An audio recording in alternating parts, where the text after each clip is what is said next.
Someone convinced you that your anxiety is permanent, that your racing thoughts are just who you are, that sleepless nights are the price of being responsible, aware, or intelligent. But what if that's the greatest lie you've ever believed? The Gospels reveal a conspiracy of peace that the world desperately doesn't want you to know about, because if you discovered that 3 hours of listening to Jesus' words could do more for your nervous system than 3 years of techniques, strategies, and solutions, you'd stop buying what they're selling. Tonight isn't about religion.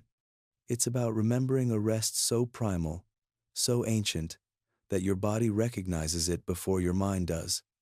Let's reclaim what was stolen from you, the ability to sleep like you're loved. You're here because you've tried everything. The breathing exercises that work for maybe 10 minutes before your mind starts racing again. The supplements you bought from that influencer who promised they'd change your life. The sleep hygiene rules you follow religiously. No screens an hour before bed. Room temperature at exactly 67 degrees. Blackout curtains. White noise machine. The whole setup. The meditation apps that promise calm but leave you feeling more alone, more broken, more convinced that everyone else has figured out how to be peaceful, except you. And yet, night after night, the moment your head hits the pillow, your mind becomes a battlefield. Thoughts you managed to suppress all day come flooding back. Conversations you wish you'd handled differently. Decisions you have to make tomorrow. People you're worried about. Bills, health, relationships, the future. All of it hits you at once, and suddenly you're wide awake at 2 in the morning, staring at the ceiling, wondering if you'll ever sleep normally again. Here's the core misunderstanding that nobody talks about. The world taught you that peace comes from eliminating thoughts, from clearing your mind, from achieving some kind of mental emptiness through perfect technique and discipline and control. Get rid of the anxious thoughts, they say. Stop thinking so much. Empty your mind. But that's not how your soul works. You weren't designed for emptiness. An empty room isn't peaceful, it's haunted. An empty mind isn't calm, it's a vacuum waiting to be filled with whatever fear happens to be lurking in the shadows. You were designed to be filled with truth, so beautiful, so steady, so trustworthy, that anxiety has nowhere to take root. Filled with words that are older than your fear and stronger than your worst thought. Filled with a presence that turns the haunted house of your mind into a home. What makes this different from everything else you've tried? This isn't a sleep aid. This is ancient medicine for modern exhaustion. The Gospels weren't written as self-help, they were written as soul help.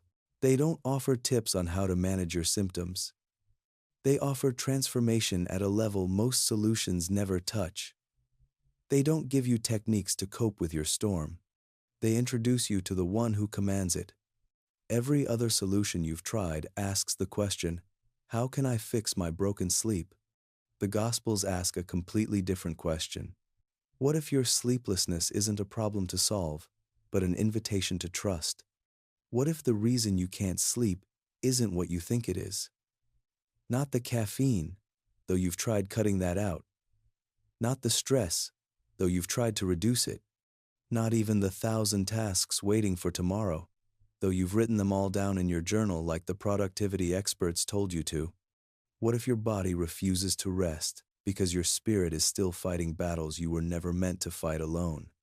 What if everything in you is exhausted from trying to be the one in control, the one who holds it all together? The one who can't afford to let go because if you do, everything will fall apart. Tonight isn't about trying harder to sleep. You've tried hard enough. You've done everything right. You've followed all the rules. And you're still here, still awake, still struggling. So, tonight is about something entirely different. Tonight is about finally letting someone else carry what you've been holding. The Gospels don't just tell stories about a man who lived 2,000 years ago. They perform surgery on exhausted hearts. And yours, your beautiful, tired, overwhelmed heart is about to feel lighter than it has in years.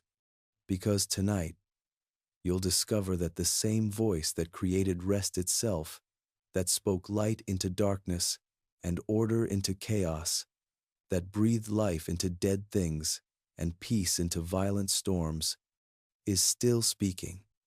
And it's speaking directly to whatever is keeping you awake. Not just your insomnia, but the fear underneath it.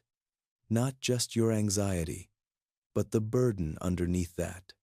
Not just your racing thoughts, but the lie at the root of all of them. The lie that you're alone, that you have to figure this out, that rest is something you earn rather than something you receive.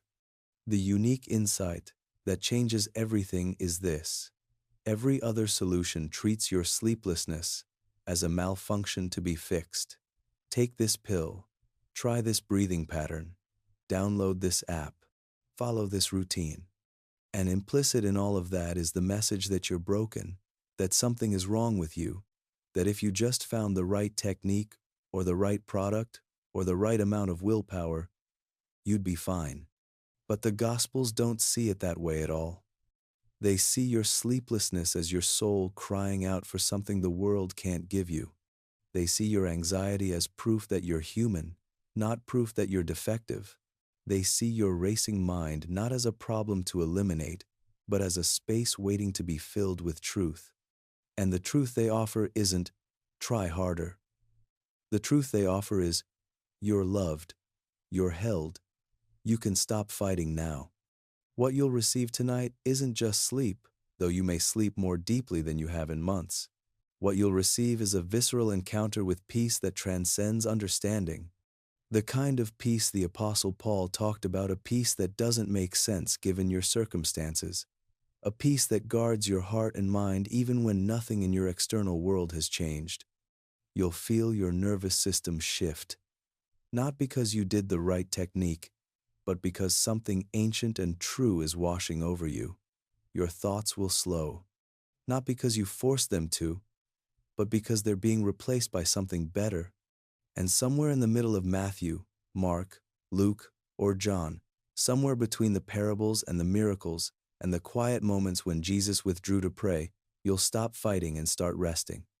Not because you learned a new skill, but because you remembered something you'd forgotten. You're held. You always have been. And the one holding you never sleeps, never slumbers, never takes a night off. Which means you can. Picture this. You're in a boat at night. Not a cruise ship or a yacht, but a small fishing boat, the kind that rocks with every wave. And the waves aren't gentle. They're violent, unpredictable, crashing over the sides and filling the boat with water faster than you can bail it out. The wind is howling. You can barely see your hand in front of your face. Every rational thought in your mind is screaming that you're going to die. That this is it. That the water is going to swallow you whole and there's nothing you can do about it. Your heart is pounding. Your hands are shaking. Your entire body is flooded with adrenaline and terror. And in the middle of this chaos, in the middle of the worst storm you've ever experienced, someone is sleeping. Not restless, not tossing and turning, not anxiously half awake. Sleeping, deeply, peacefully, as if the storm isn't even happening. That someone is me, Jesus, and my disciples, grown men who fish for a living, who know water better than most people, who've been through storms before, are terrified. They stumble to the back of the boat where I'm sleeping on a cushion, and they shake me awake. Their voices are desperate, almost angry.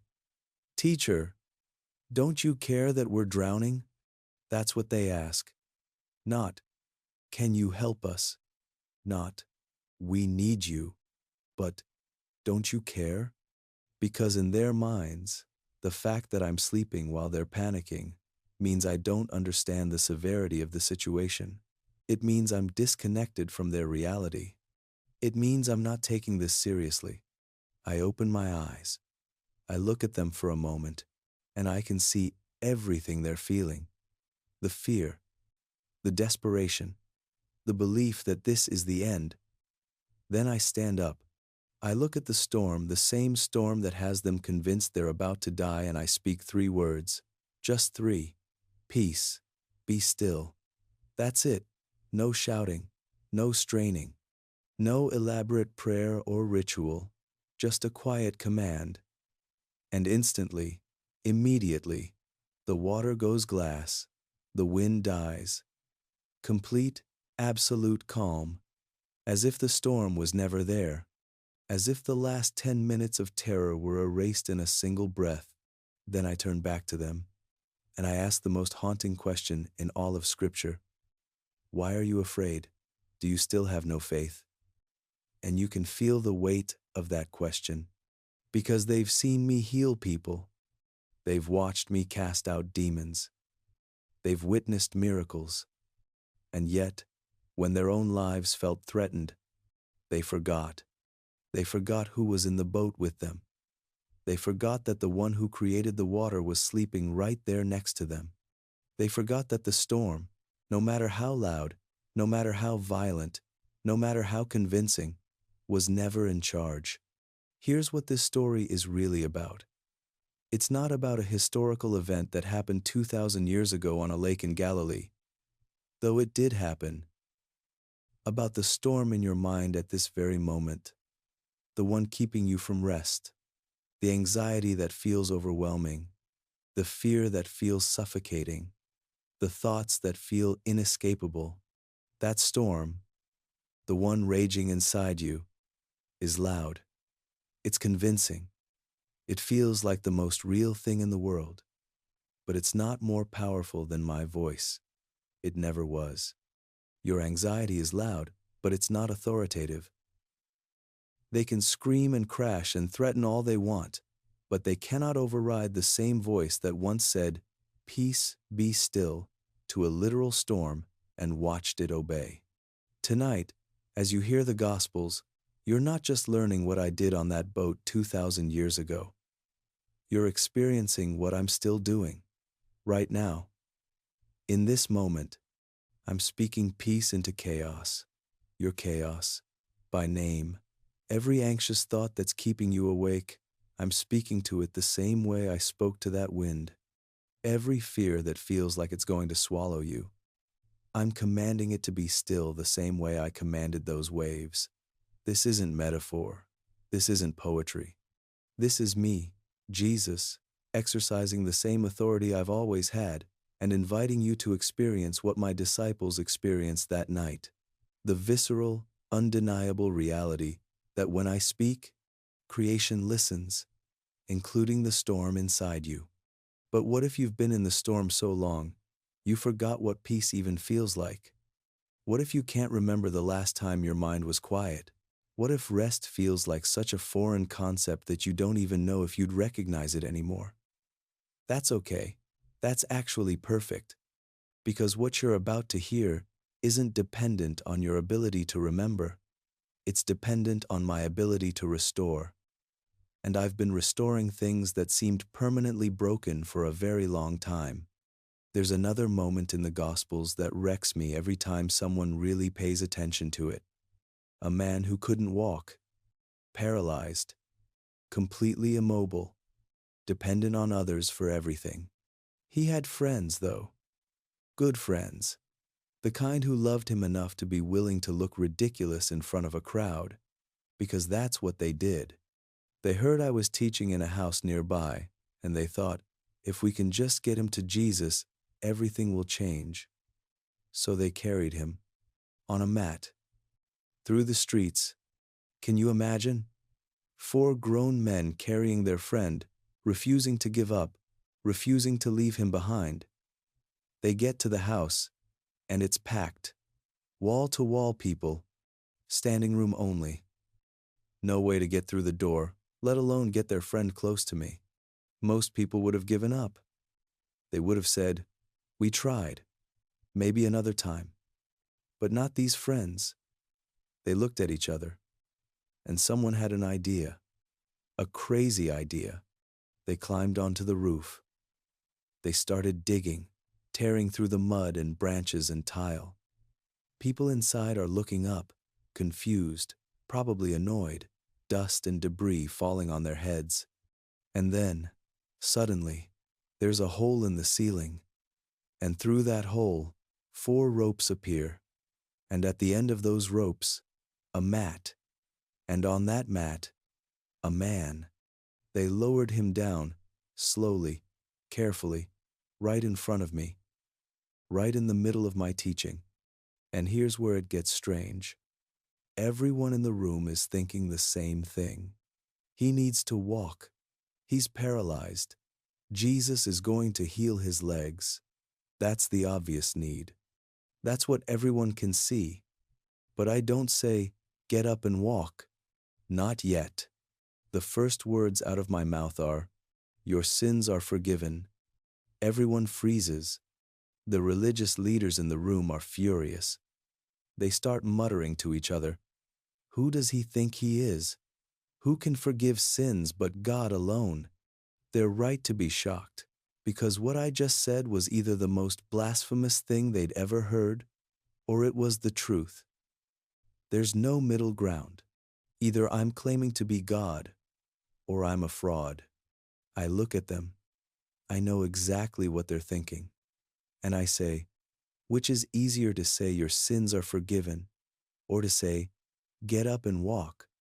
They don't answer, because they know the trap. Anyone can say, your sins are forgiven. There's no way to prove it didn't happen. But if you say, get up and walk, and the person doesn't walk, you're exposed as a fake. So I continue. But so you'll know that I have authority to forgive sins.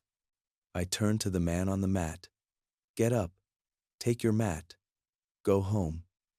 And he does, in front of everyone. He stands up, picks up the mat his friends carried him on, walks out, perfectly healthy, completely whole. Here's the gospel within the gospel, the truth hidden inside this story that most people miss. Sometimes the paralysis you feel lying here tonight isn't just physical exhaustion or chronic insomnia. It's spiritual. It's the weight of guilt you carry, the kind that sits on your chest like a stone. It's the shame that whispers you're not enough, that you've messed up too many times, that you're beyond repair. It's the fear that God sees all the things you've done and all the ways you've failed, and He's disappointed, distant, done with you. And that weight, that spiritual paralysis, is keeping you awake far more than any physical condition ever could. And I look at all of that, every mistake you're replaying in your mind, every regret that haunts you, every place where you feel like you've failed beyond redemption, and I say the same thing I said to that man. You're forgiven. Now get up. Not, get up, then you'll be forgiven. Not, prove yourself, earn it, work hard enough, be good enough, then maybe. No, forgiven first. Then get up. Because the getting up isn't what earns the forgiveness. The forgiveness is what makes the getting up possible. Tonight, you're that person on the mat. You've tried everything. You've exhausted every resource. You've been carried here by desperation, by hope, or maybe just by the fact that you're too tired to keep trying on your own. You've been lowered into this moment through a hole in the roof, so to speak, a last-ditch effort. What if this actually works moment? And I'm telling you the same thing I told him. The thing you think is your biggest problem might not be your biggest problem. You think you need sleep, and you do. But what you need even more is to hear that you're forgiven, that you're loved, that you're not carrying the weight alone anymore. And once you hear that, once you really hear it, once you let it land in the deepest part of you, the sleep will come. Because you'll finally be able to let go. So if I have this kind of authority, if I can speak to storms and they listen, if I can forgive sins and heal bodies with a word, why do we still struggle to trust me with something as basic as sleep? That's the question, isn't it? If you believe all of that is true, if you've heard those stories your whole life and nodded along, Why are you still lying awake at 3 in the morning trying to control everything yourself? I'll tell you why. Because trust isn't intellectual agreement. Trust is surrender. And surrender is terrifying. It means admitting you can't fix this. It means loosening your grip on control. It means lying here in the dark and saying out loud, I don't know how this is going to work out, but I'm choosing to believe you do. Before the crucifixion, before the worst night of my life on earth, I went to a garden called Gethsemane, and I did something that shocks most people when they really pay attention to it. I panicked. Not a little bit of nervousness, not a moment of doubt that I quickly shook off. I was overwhelmed, crushed. My soul, I told my disciples, was overwhelmed with sorrow to the point of death. I fell face down on the ground, not kneeling, face down, in the dirt. And I prayed so intensely, with such anguish, that my sweat became like drops of blood. This is a real medical condition, by the way. It's called hematidrosis. It happens under extreme psychological stress. My body was literally breaking down under the weight of what I knew was coming. 3 times I begged my Father, if it's possible, take this cup from me. Let there be another way. Please. This wasn't calm, collected, serene Jesus. This wasn't the Jesus you see in paintings with a halo and a peaceful expression.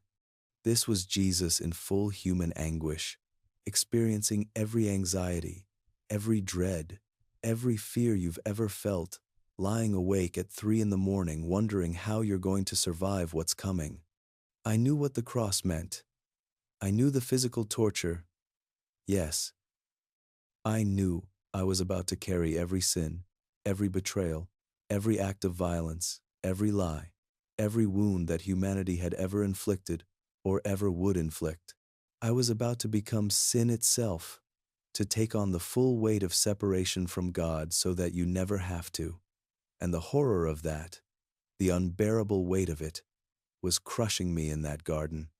But then, in the middle of the worst panic attack in human history, I said 7 words that changed everything. Yet not my will, but yours be done. That was the turning point. Peace didn't come from the anxiety disappearing.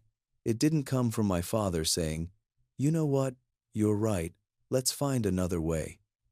The cup didn't pass. The cross was still waiting. But peace came anyway. Because I chose trust in the middle of terror. I chose surrender in the middle of the storm. I said, I don't understand this. I don't want this. But I trust you. And after that prayer, I stood up. I faced my betrayer. I walked toward the cross. Not because the fear was gone, but because I placed the fear in hands bigger than my own. This is your permission. You don't have to stop being anxious to experience peace. You don't have to fix yourself before you can rest. You don't have to have it all figured out, or feel confident, or be in a better mental state. You just have to do what I did. Hand it over. Say it out loud if you need to. Jesus, not my will, but yours. I don't know how this is going to work out. I don't know what tomorrow looks like. I don't even know if I'm doing this right, but I'm choosing to trust you. I'm choosing to believe that you're carrying what I can't. And I'm choosing to rest like that's true. So, what does it actually mean to rest like that's true? What does that look like in real, practical terms? Let me give you an image. Imagine a branch trying to produce fruit by itself. It's straining. It's stressing. It's working so hard, putting in so much effort, trying with everything it has to make something grow. But here's the problem, it's cut off from the vine. It's disconnected from the source. And no matter how hard it tries, no matter how much it wants to, no matter how much it pushes and strains, nothing grows. It just withers. Because branches don't produce fruit through effort. They produce fruit through connection, by staying attached to the vine, by letting the life flow from the source through them and out into the world. I used this image in John chapter 15. I said, I am the vine, you are the branches. If you remain in me, and I in you, you will bear much fruit. Apart from me, you can do nothing. And that word, remain, in the original language, means to abide, to dwell, to make your home in. It's not about a moment, it's about a posture. It's about staying connected, even when you're tired, especially when you're tired. It's about realizing that everything good in your life, every moment of peace, every ounce of strength, every breath of hope comes from staying close to me, not from your ability to manufacture it yourself. The soul-level truth here is this: you've been trying to produce peace by yourself, trying to manufacture rest, trying to force sleep through sheer willpower and perfect technique. And you're exhausted because you're disconnected from the source, not because you did something wrong, not because you're not spiritual enough, but because somewhere along the way, you started believing that peace was something you achieve rather than something you receive, that rest was something you earn rather than something you're given, that you have to be good enough, strong enough, put together enough to deserve a good night's sleep. And that lie has been slowly killing you. Abiding doesn't mean working harder. It means staying connected. It means staying close. It means letting the life flow from vine to branch without striving, without forcing, without trying to make it happen. Tonight, you're not trying to sleep. You're abiding. You're reconnecting. You're letting the sap flow, so to speak. And the peace you've been chasing, the rest you've been desperate for, it's already flowing. You just had to stop striving long enough to receive it. But how do we actually do this? How do we move from knowing about peace to experiencing it? How do we go from understanding these concepts intellectually to feeling them in our bodies, in our nervous systems, in the moment when we're lying awake and the thoughts won't stop? Let me take you somewhere. Imagine it's 6 months from now. You're lying in bed, and for the first time in years, sleep comes easily. Your mind isn't racing. Your body isn't tense. There's no dread when the sun goes down. No anxiety about whether tonight will be another battle. You just lie down, and within minutes, you're drifting off, peacefully, naturally, the way you did when you were a child, before the world taught you how to worry. Someone asks you, what changed? What finally worked? Did you find the right medication? The right therapist? The right technique? And you think about it, and you realize something surprising. Nothing external changed. Your circumstances are the same. Your responsibilities haven't lessened. The world is still chaotic. The news is still stressful. Your challenges haven't disappeared. But something internal shifted. You stopped fighting the night. You stopped treating bedtime like a battle you had to win. You started filling the silence with truth instead of fear. You let the Gospels become your nighttime companion. And slowly, so slowly, you almost didn't notice your body remembered how to rest. Your nervous system remembered what safety feels like. Your soul remembered that you're not alone. Here's what future you knows that present you is about to learn. The peace you're looking for isn't at the end of solving all your problems. It's not waiting for you on the other side of getting your life together. It's not dependent on your circumstances improving, or your anxiety disappearing, or everything finally working out the way you hoped. The peace I offer is available right now, in the middle of the chaos, in the middle of the uncertainty, in the middle of the mess. The Gospels don't wait for your life to calm down before offering rest. They offer rest so you can face the chaos without being destroyed by it. Let me tell you what peace actually is, because I think you've been lied to about this. You've been taught that peace is something you achieve through meditation, through mindfulness, through perfect conditions, through having enough money, through fixing all your relationships, through finally getting healthy, through controlling every variable in your environment.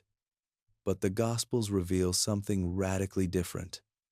Peace isn't a state of mind. Peace isn't even the absence of conflict.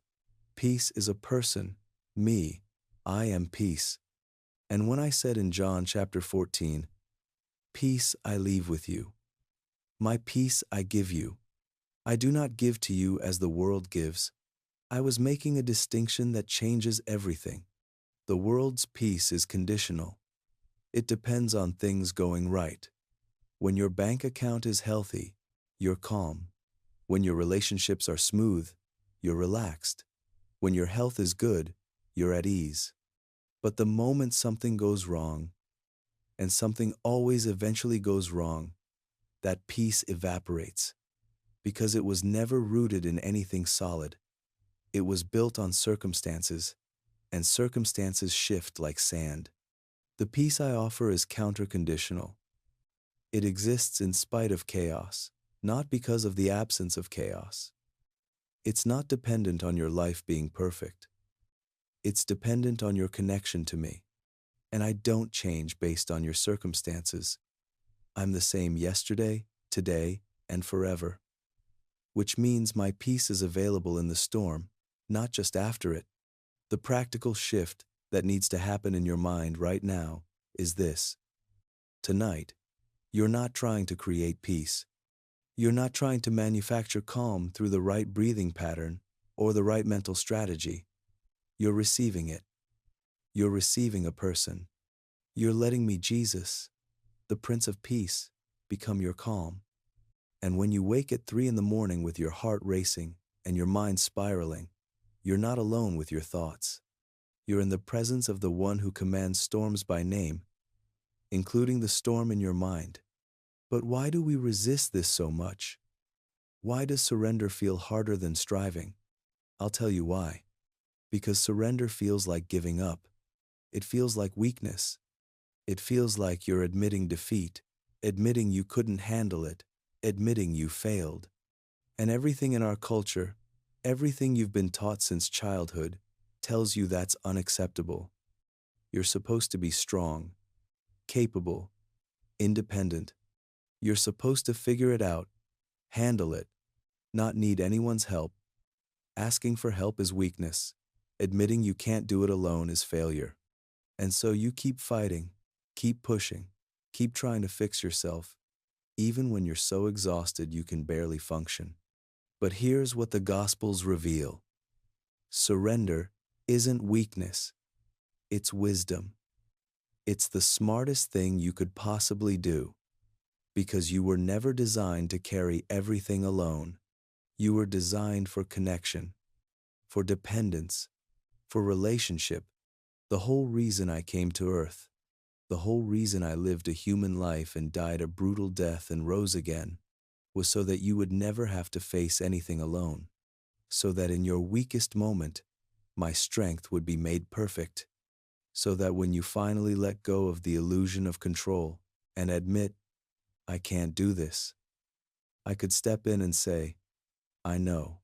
That's why I'm here. Let me teach you something about worry that's going to sound almost offensive at first, but stay with me. In Matthew chapter 6, I'm teaching a crowd on a hillside, and I say something shocking. Can any one of you by worrying add a single hour to your life? The implied answer is no. Worry is useless. It accomplishes nothing. It doesn't solve problems. It doesn't prevent bad things from happening. It doesn't make you more prepared or more responsible. It just makes you suffer twice, once in your imagination, as you play out every worst-case scenario, and again if the thing you're worried about actually happens. But we don't believe that, do we? Deep down, we think worry equals care. We think anxiety equals responsibility. We think if we stop stressing about something, if we stop lying awake running through every possible outcome, we'll become careless, reckless, naive. We'll drop the ball. Something terrible will happen because we weren't vigilant enough. And so we wear our worry like a badge of honor, proof that we're taking life seriously, proof that we care.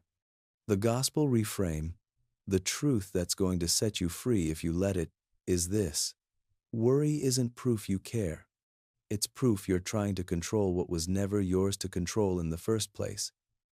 Look at the birds, I said.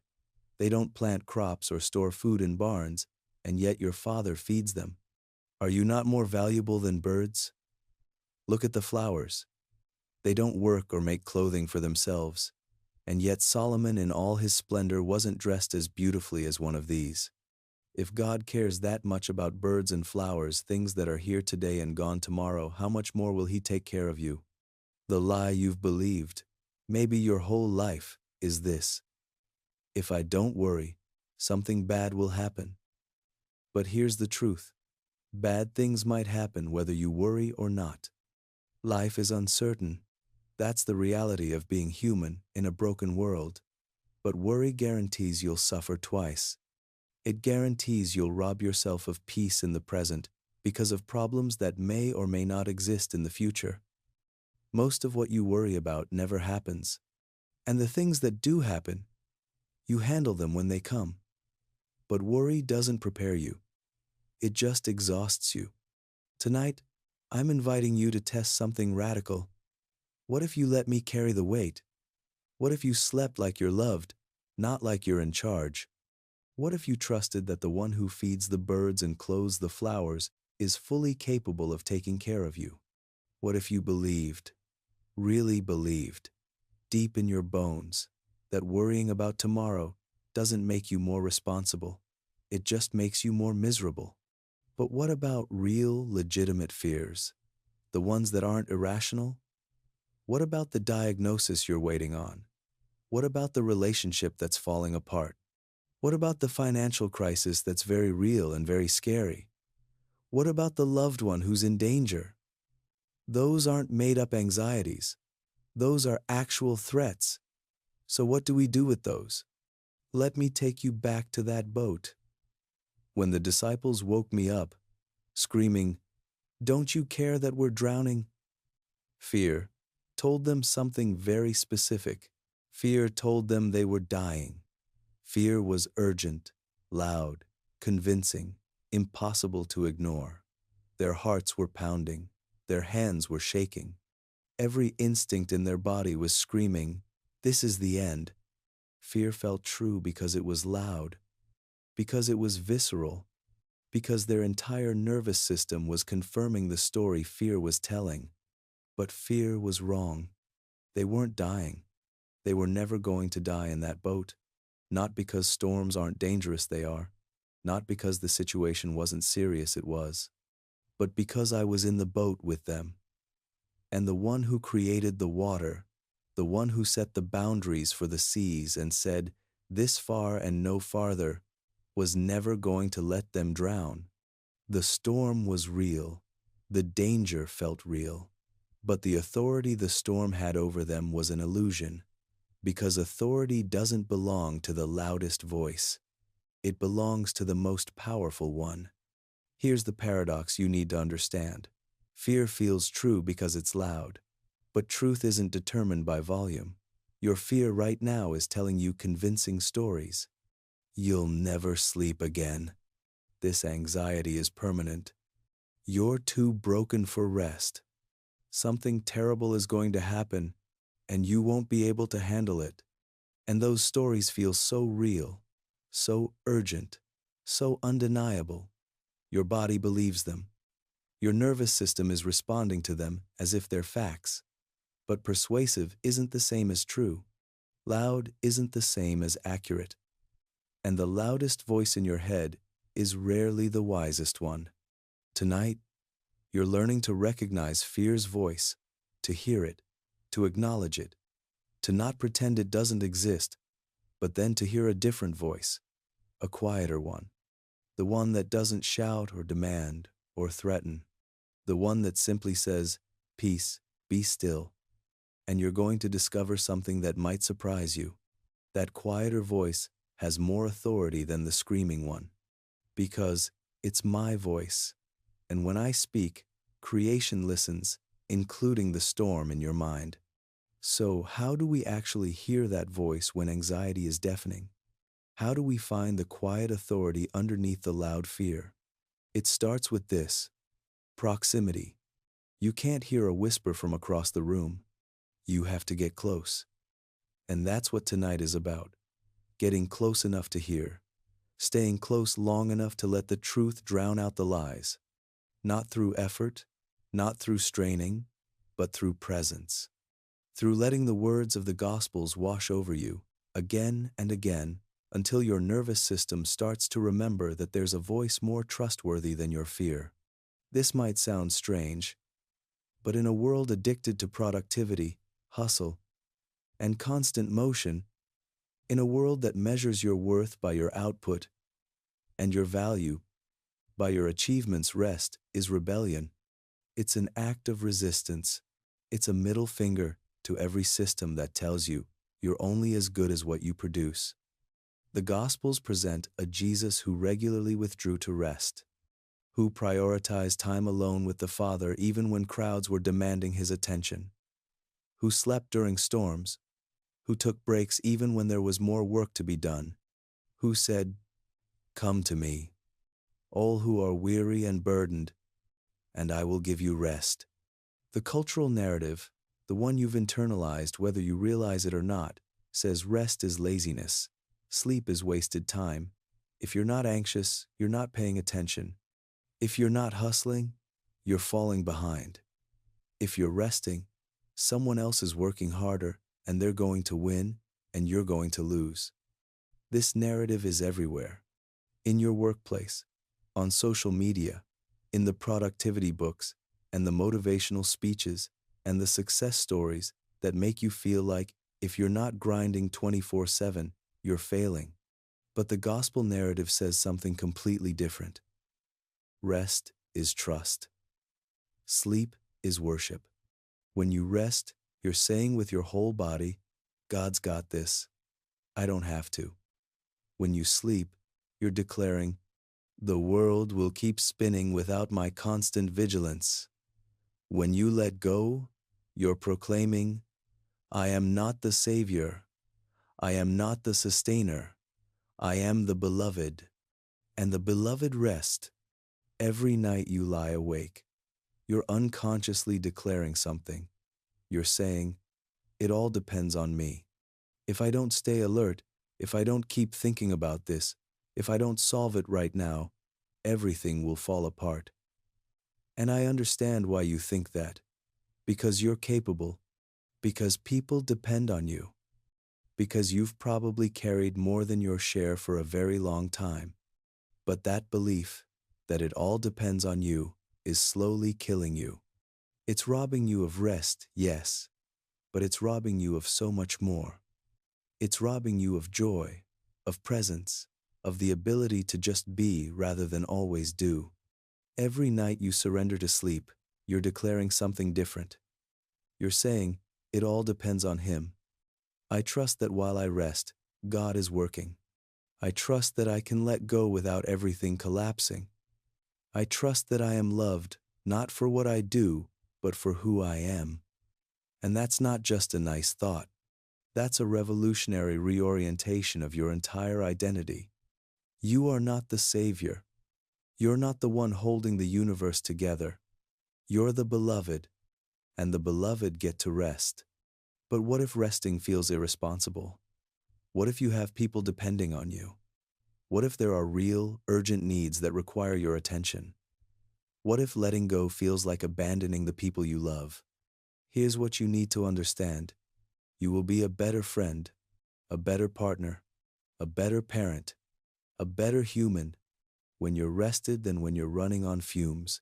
The best gift you can give the people you love is a version of you that isn't completely depleted. And right now, you're trying to pour from an empty cup. You're trying to give what you don't have. And it's not working. Not for them, and certainly not for you. Rest isn't selfish. Rest is how you survive, how you sustain, how you show up tomorrow with something left to give. And more than that, rest is how you model trust to the people watching you. When you rest, when you sleep, When you let go, you're teaching them that it's okay to be human, that they don't have to carry everything alone, that there's a God big enough to handle what they can't, and that's a far more powerful lesson than your exhausted martyrdom ever could be. You don't have to understand everything in the Gospels for them to work on you. You don't have to memorize every verse or analyze every parable or master the theology. Think about the woman in Mark chapter 5 who had been bleeding for 12 years.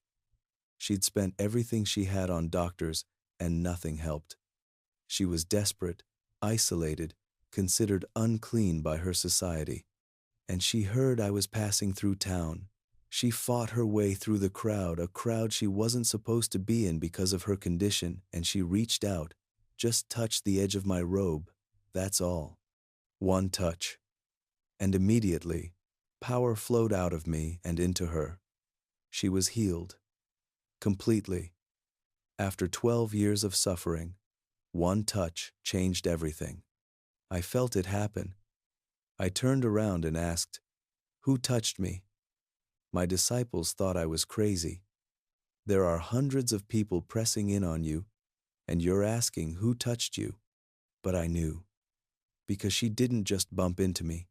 She reached out with faith, with desperation, with hope that maybe, just maybe, proximity to me would change something. The principle is this: proximity heals. Presence transforms. You don't have to have perfect faith or perfect understanding. You don't have to know exactly how it works or why it works. You just have to reach out. You just have to get close. And when you do, power flows. Healing happens. Not because you did everything right, but because you showed up and let yourself be close enough to receive. Tonight, you don't have to understand every word of the Gospels. You might fall asleep before you finish a chapter. You might drift in and out. You might wake up with no conscious memory of what you heard. That's not failure. That's the point. You're not here to perform. You're not here to prove you're a good Christian or a disciplined listener or someone who has it all together. You're here to receive. To let the words wash over you. To let proximity do its work.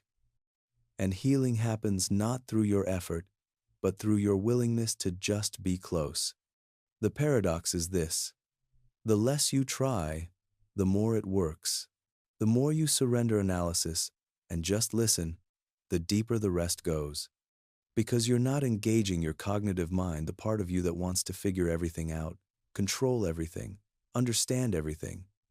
You're engaging your soul, the part of you that recognizes truth even when you can't explain it.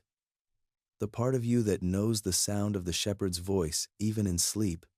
Let's talk about something many people avoid: the idea that some of your sleeplessness isn't just biological or psychological, it's spiritual.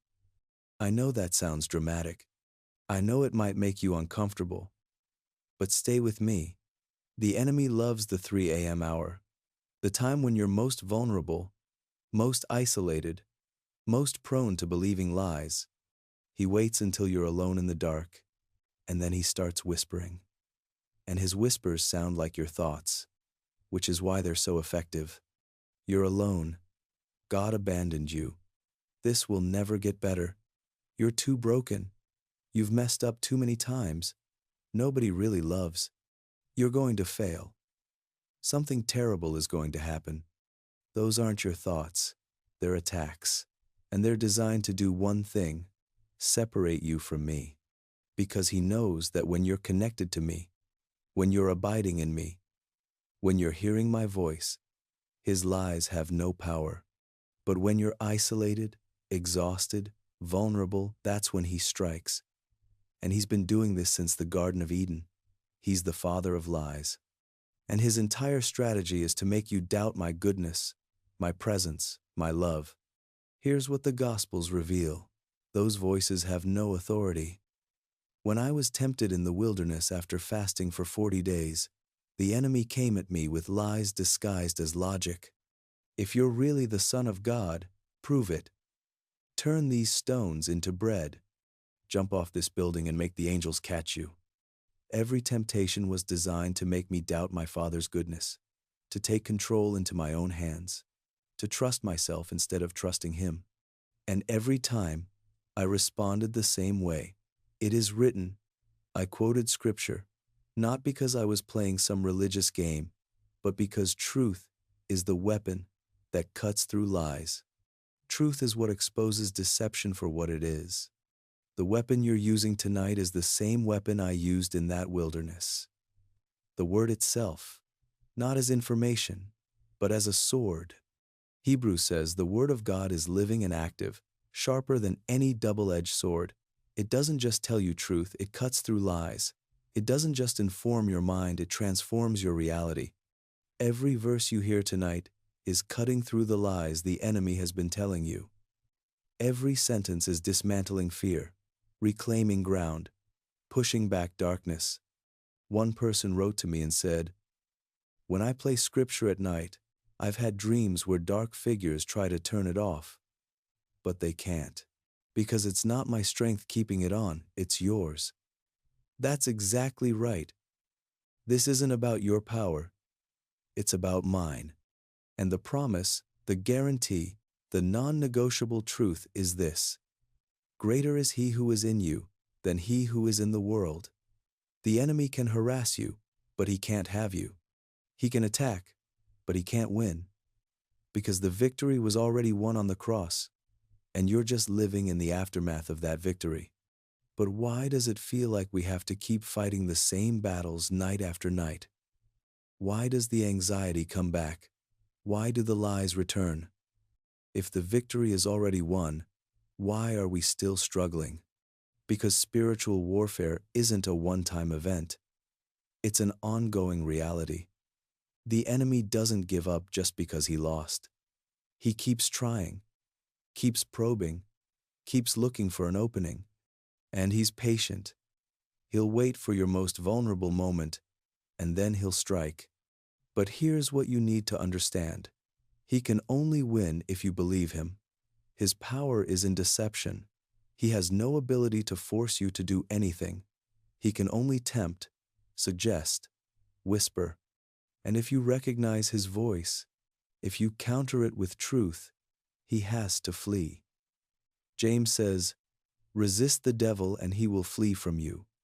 Not might flee, will flee. It's a guarantee. The moment you stand on truth, the moment you say, "That's a lie and here's what's actually true," he has no choice but to retreat. So tonight, when you wake up at 3 a.m. and the lies start swirling, you're never going to sleep again. You're too anxious. You're broken. You're alone. You're going to recognize them for what they are: lies, attacks, whispers from an enemy who is desperate to keep you from resting in me. And you're going to speak truth out loud if you need to. That's not true. Jesus is with me. I am loved. I am held. My peace doesn't depend on my circumstances. My rest doesn't depend on my performance. I am the beloved of God, and the beloved rest. And when you speak that truth, when you stand on it, the lies lose their power. Not slowly, immediately. You might wonder, if I listen to the Gospels every night, won't I get bored? Won't it lose its power? Won't I just tune it out after a while like background noise? The counterintuitive truth, the thing that surprises everyone who actually tries this, is that the Gospels don't lose power through repetition. They gain depth. Think about a song you've heard 1,000 times. The right song, in the right moment, can still move you to tears. Why? Because meaning deepens with repetition. Familiarity doesn't breed contempt when the content is infinite. It breeds intimacy. One person told me they've listened to the Gospel of John 40 times. 40 times. The same words, the same chapters, the same stories. And on the 40th time through, a verse they'd heard 39 times before suddenly broke them open. It was like I had been waiting for them to be ready to hear it. Not because the verse changed, but because they changed. They grew. They went through things. And when they came back to that familiar passage, they heard it in a completely new way. The spiritual principle here is that formation happens slowly. You're not downloading information that you master after one hearing. You're being transformed.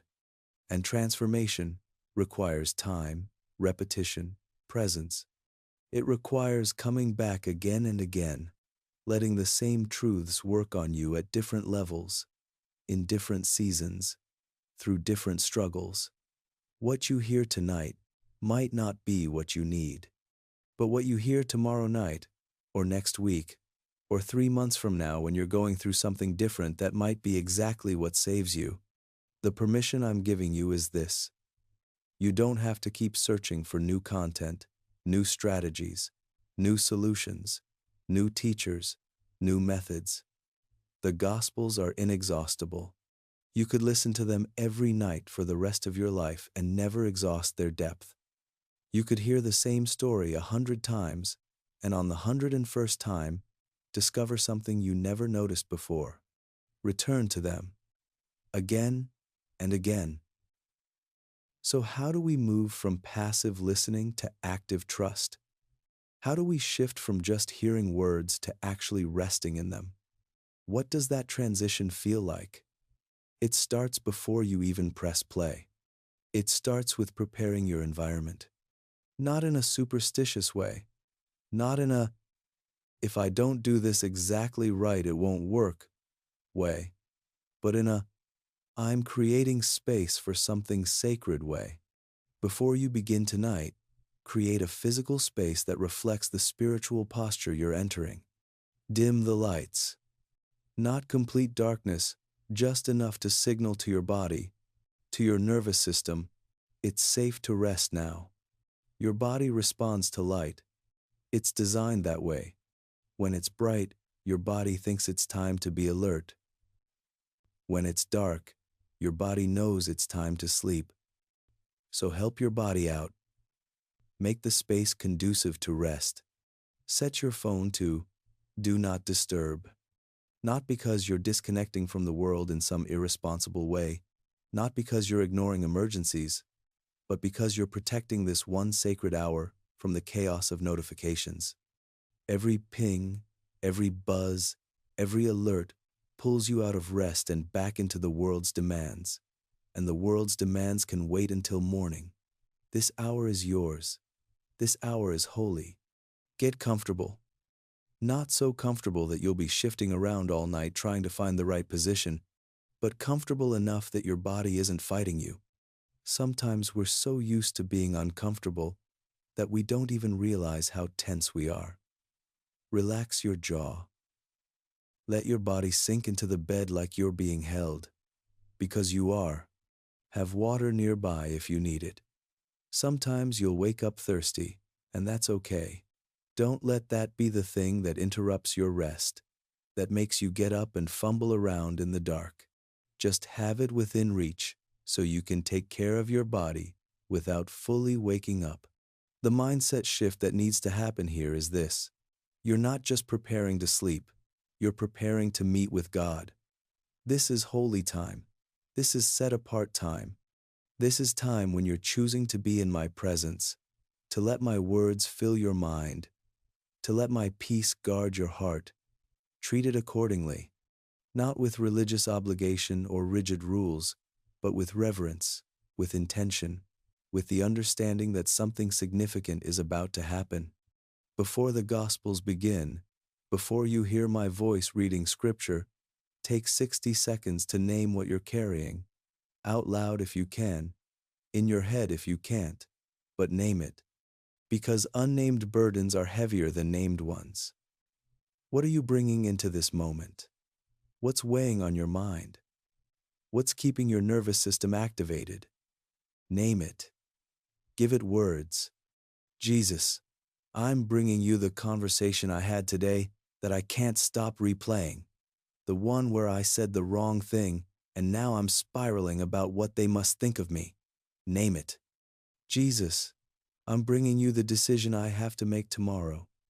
I don't know what the right choice is, and I'm terrified of making the wrong one. Name it.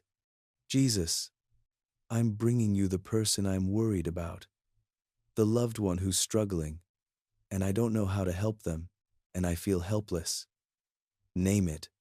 Jesus, I'm bringing you the fear that feels too big, the one I can't even fully articulate, but it's sitting on my chest like a weight. Name it.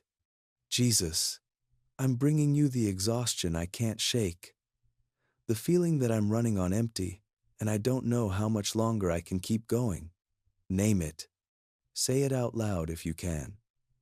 There's something about verbalizing it, about physically hearing yourself hand it over, that releases the grip. It's like your brain needs the confirmation that you actually did it, that you actually let go. And when you hear yourself say it, something shifts. The burden doesn't disappear immediately, but it loosens, because you're not carrying it alone anymore. Then pray something like this, in your own words. I can't carry this anymore. I don't even want to. You've invited me to cast all my anxiety on you because you care for me. So here it is. All of it. The stuff I just named, and the stuff I don't even have words for yet. I'm trusting you with what I can't control. I'm choosing to believe that you're big enough to handle this even though I'm not. And I'm choosing to rest like that's true. Not because I feel peaceful yet, but because I'm deciding to trust you more than I trust my fear. The shift that happens here isn't magical. It's not like you say a prayer and suddenly all anxiety vanishes. It's subtler than that. You're transferring the weight. You're moving it from your hands to mine. You're saying, I'm not strong enough to hold this, but you are.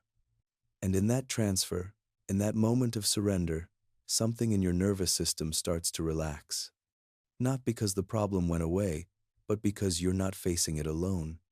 As the reading begins, as you start to hear the Gospels, resist the urge to analyze, resist the urge to memorize, resist the urge to get something from it, or have the right insights, or feel the right way. This isn't a Bible study. This isn't school. This is a bath. You're not scrubbing. You're soaking. You're letting the water wash over you without trying to control it or understand it or master it. If your mind wanders, that's okay. That's normal. That's human. You don't have to feel guilty about it or frustrated with yourself. Just gently bring it back. Not with harshness, not with judgment, but with the same kindness you'd show a child learning to focus. It's okay. Come back. Listen again. And then let it drift if it needs to. This isn't about perfect attention.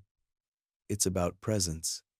If you fall asleep mid-sentence, that's perfect. That's exactly what's supposed to happen. You're not here to earn gold stars for staying awake through the whole thing. You're not here to prove you're a good listener or a disciplined Christian. You're here to let truth do its work, conscious or not. And here's the secret that most people don't realize. Your subconscious is listening even when your conscious mind checks out. The words are sinking deeper than you realize. Your soul is absorbing even when your brain is offline. The practice is simple. Breathe slowly. In through your nose, out through your mouth. Let each verse be like a wave washing in, washing out. You don't have to hold on to any of it. You don't have to remember it, or understand it, or figure out how to apply it. Just receive. Just let it land. Just be present to the fact that you're hearing the voice of God through ancient words that have been comforting anxious hearts for 2,000 years. You will likely wake up at some point during the night.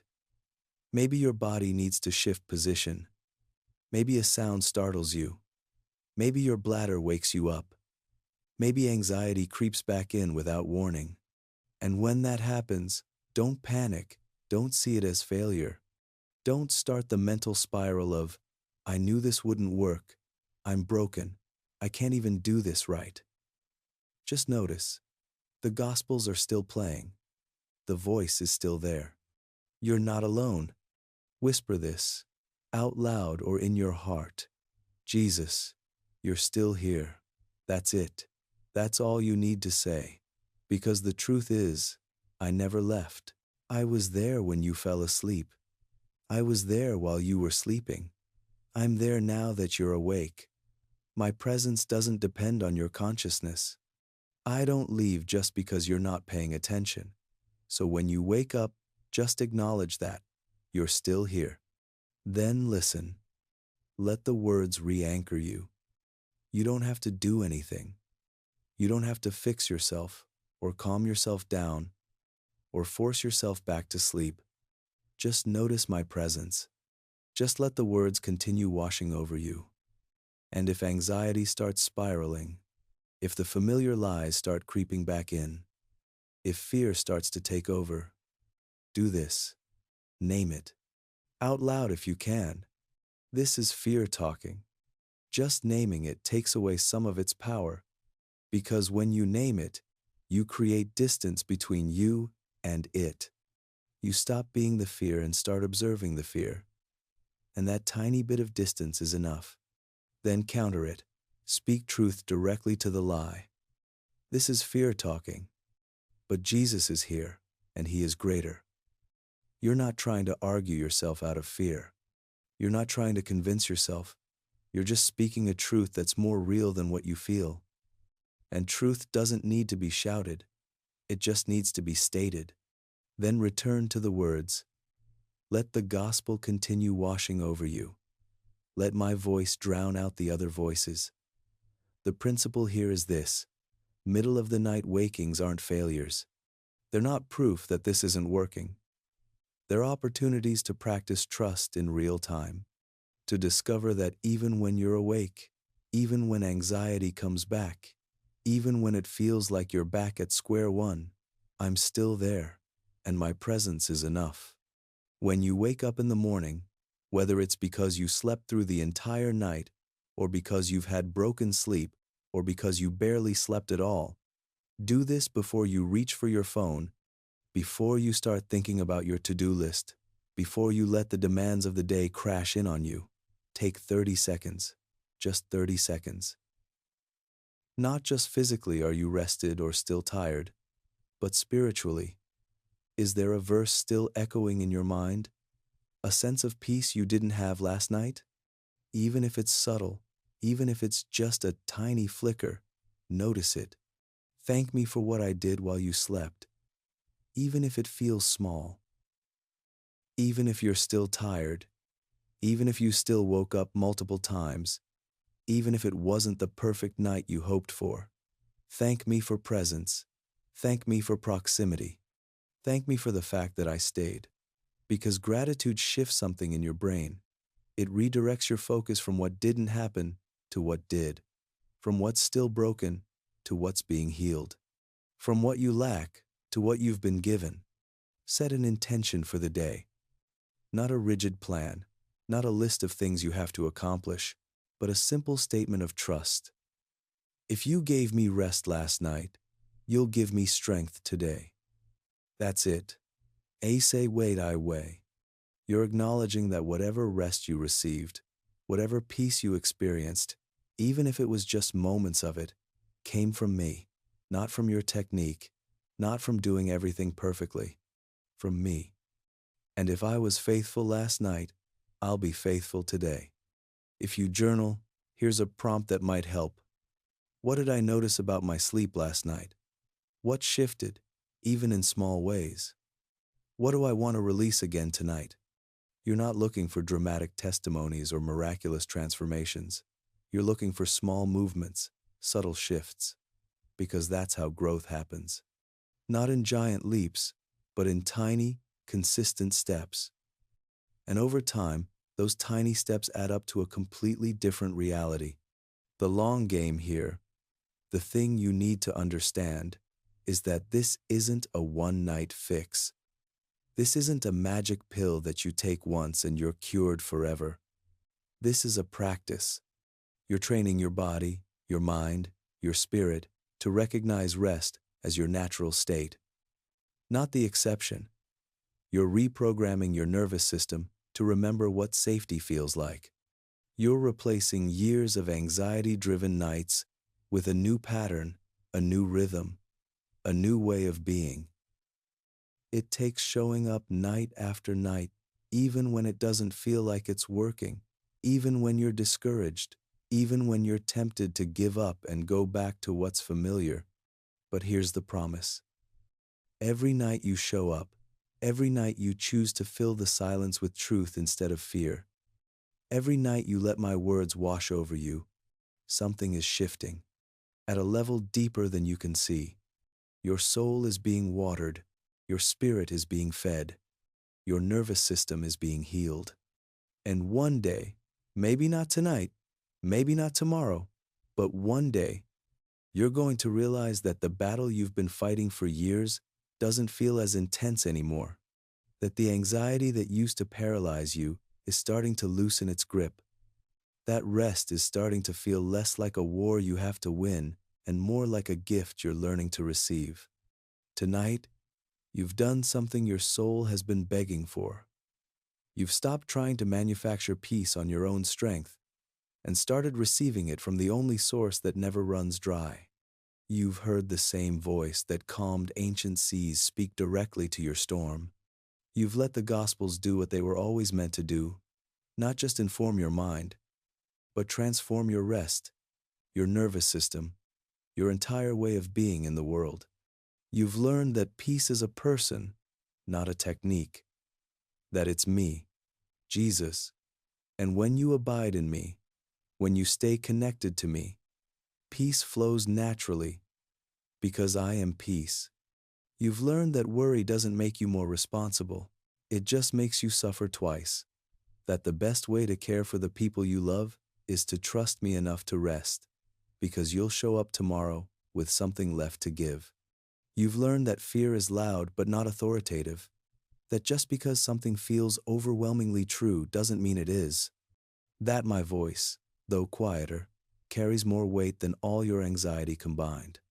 You've learned that rest is an act of resistance in a world that wants to keep you exhausted, afraid, and dependent on everything except me.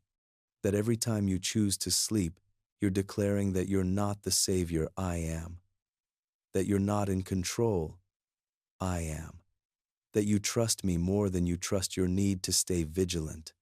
You've learned that the Gospels heal by proximity, not perfection. That you don't have to understand every word or stay awake for every verse.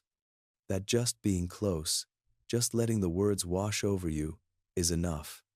You've learned that spiritual warfare is real, that the enemy whispers lies in the dark, but that his lies have no power when you stand on truth. And you've learned that repetition isn't redundancy, it's formation. That coming back to the same words night after night doesn't make them stale, it makes them medicine. And you've practiced preparing your environment, creating space for something sacred. You've practiced releasing the day through prayer, naming what you're carrying and handing it over. You've practiced letting truth wash over you without striving or forcing. You've practiced returning to presence when you wake in the middle of the night, acknowledging that I'm still there.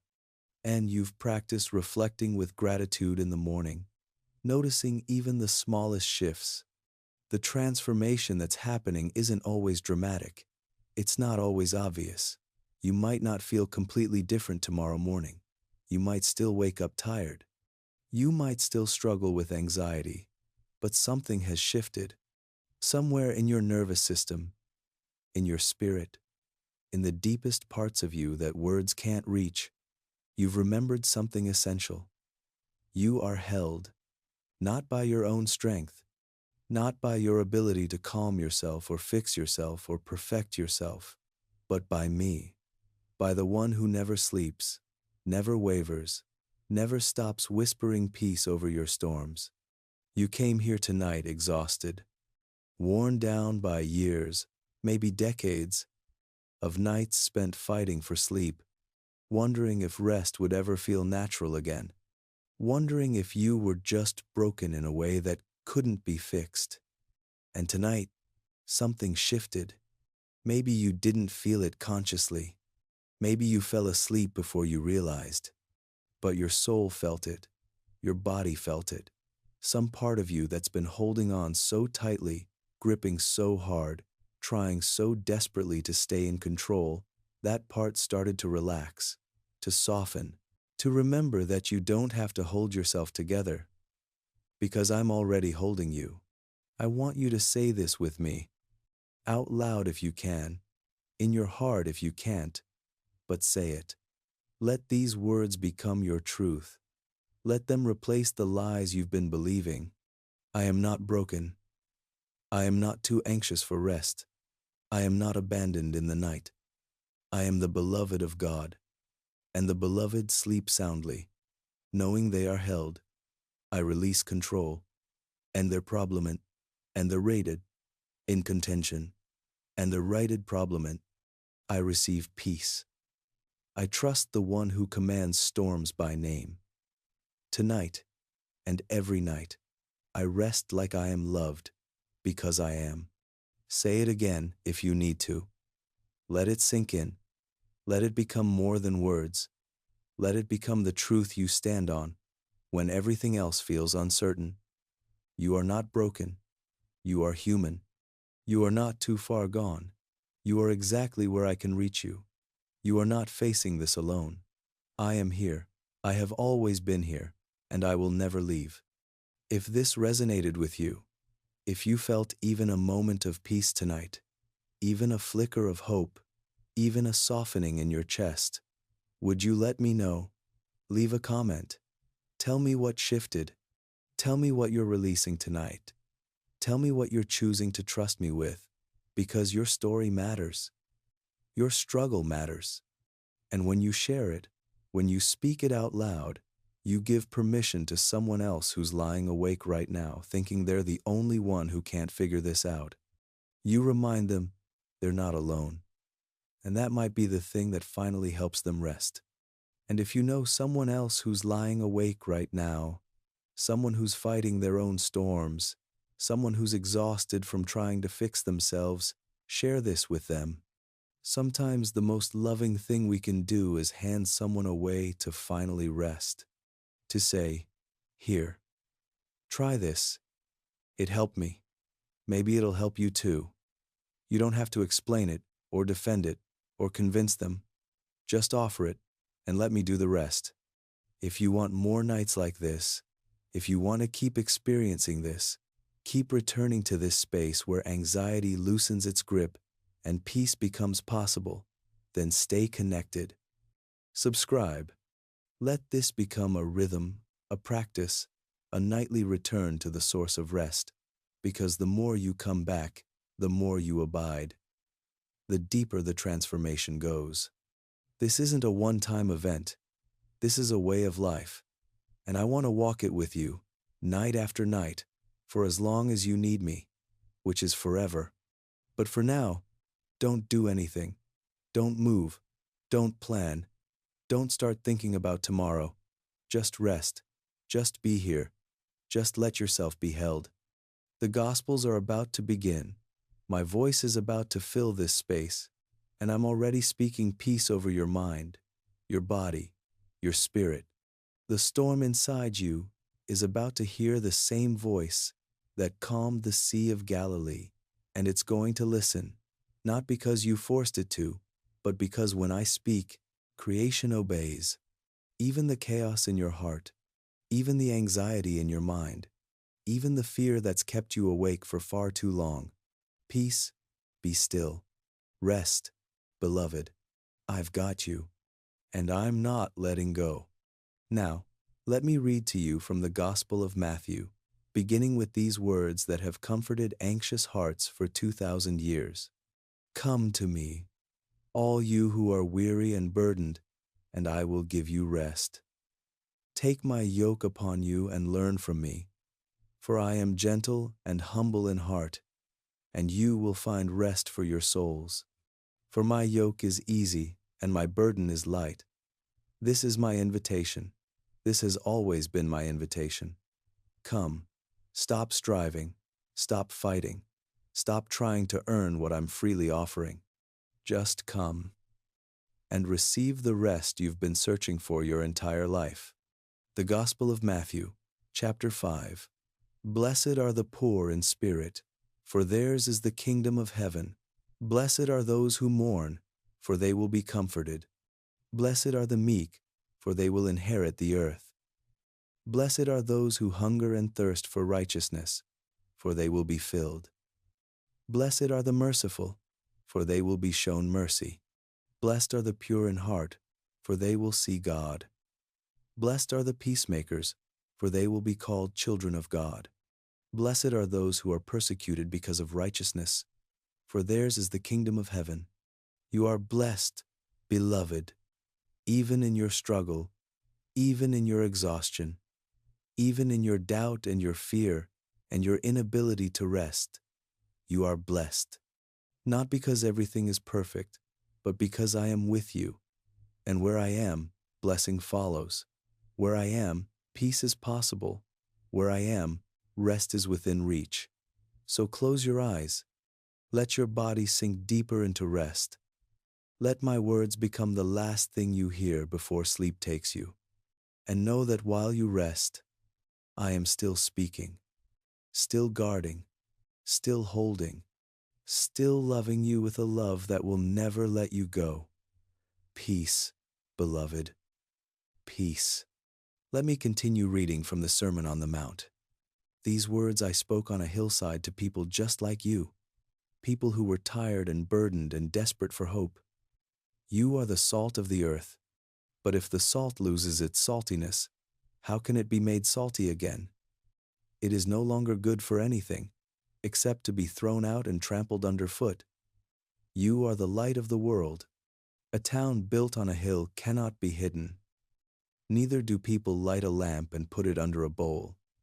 Instead, they put it on its stand, and it gives light to everyone in the house. In the same way, let your light shine before others, that they may see your good deeds and glorify your Father in heaven. Even now, even in your weariness, you are salt, you are light. Your value doesn't diminish because you're tired. Your worth doesn't decrease because you're struggling. You are exactly who I created you to be.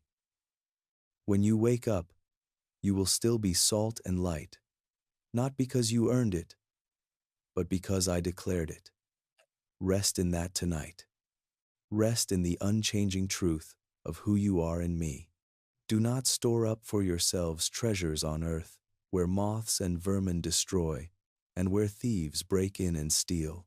But store up for yourselves treasures in heaven, where moths and vermin do not destroy, and where thieves do not break in and steal.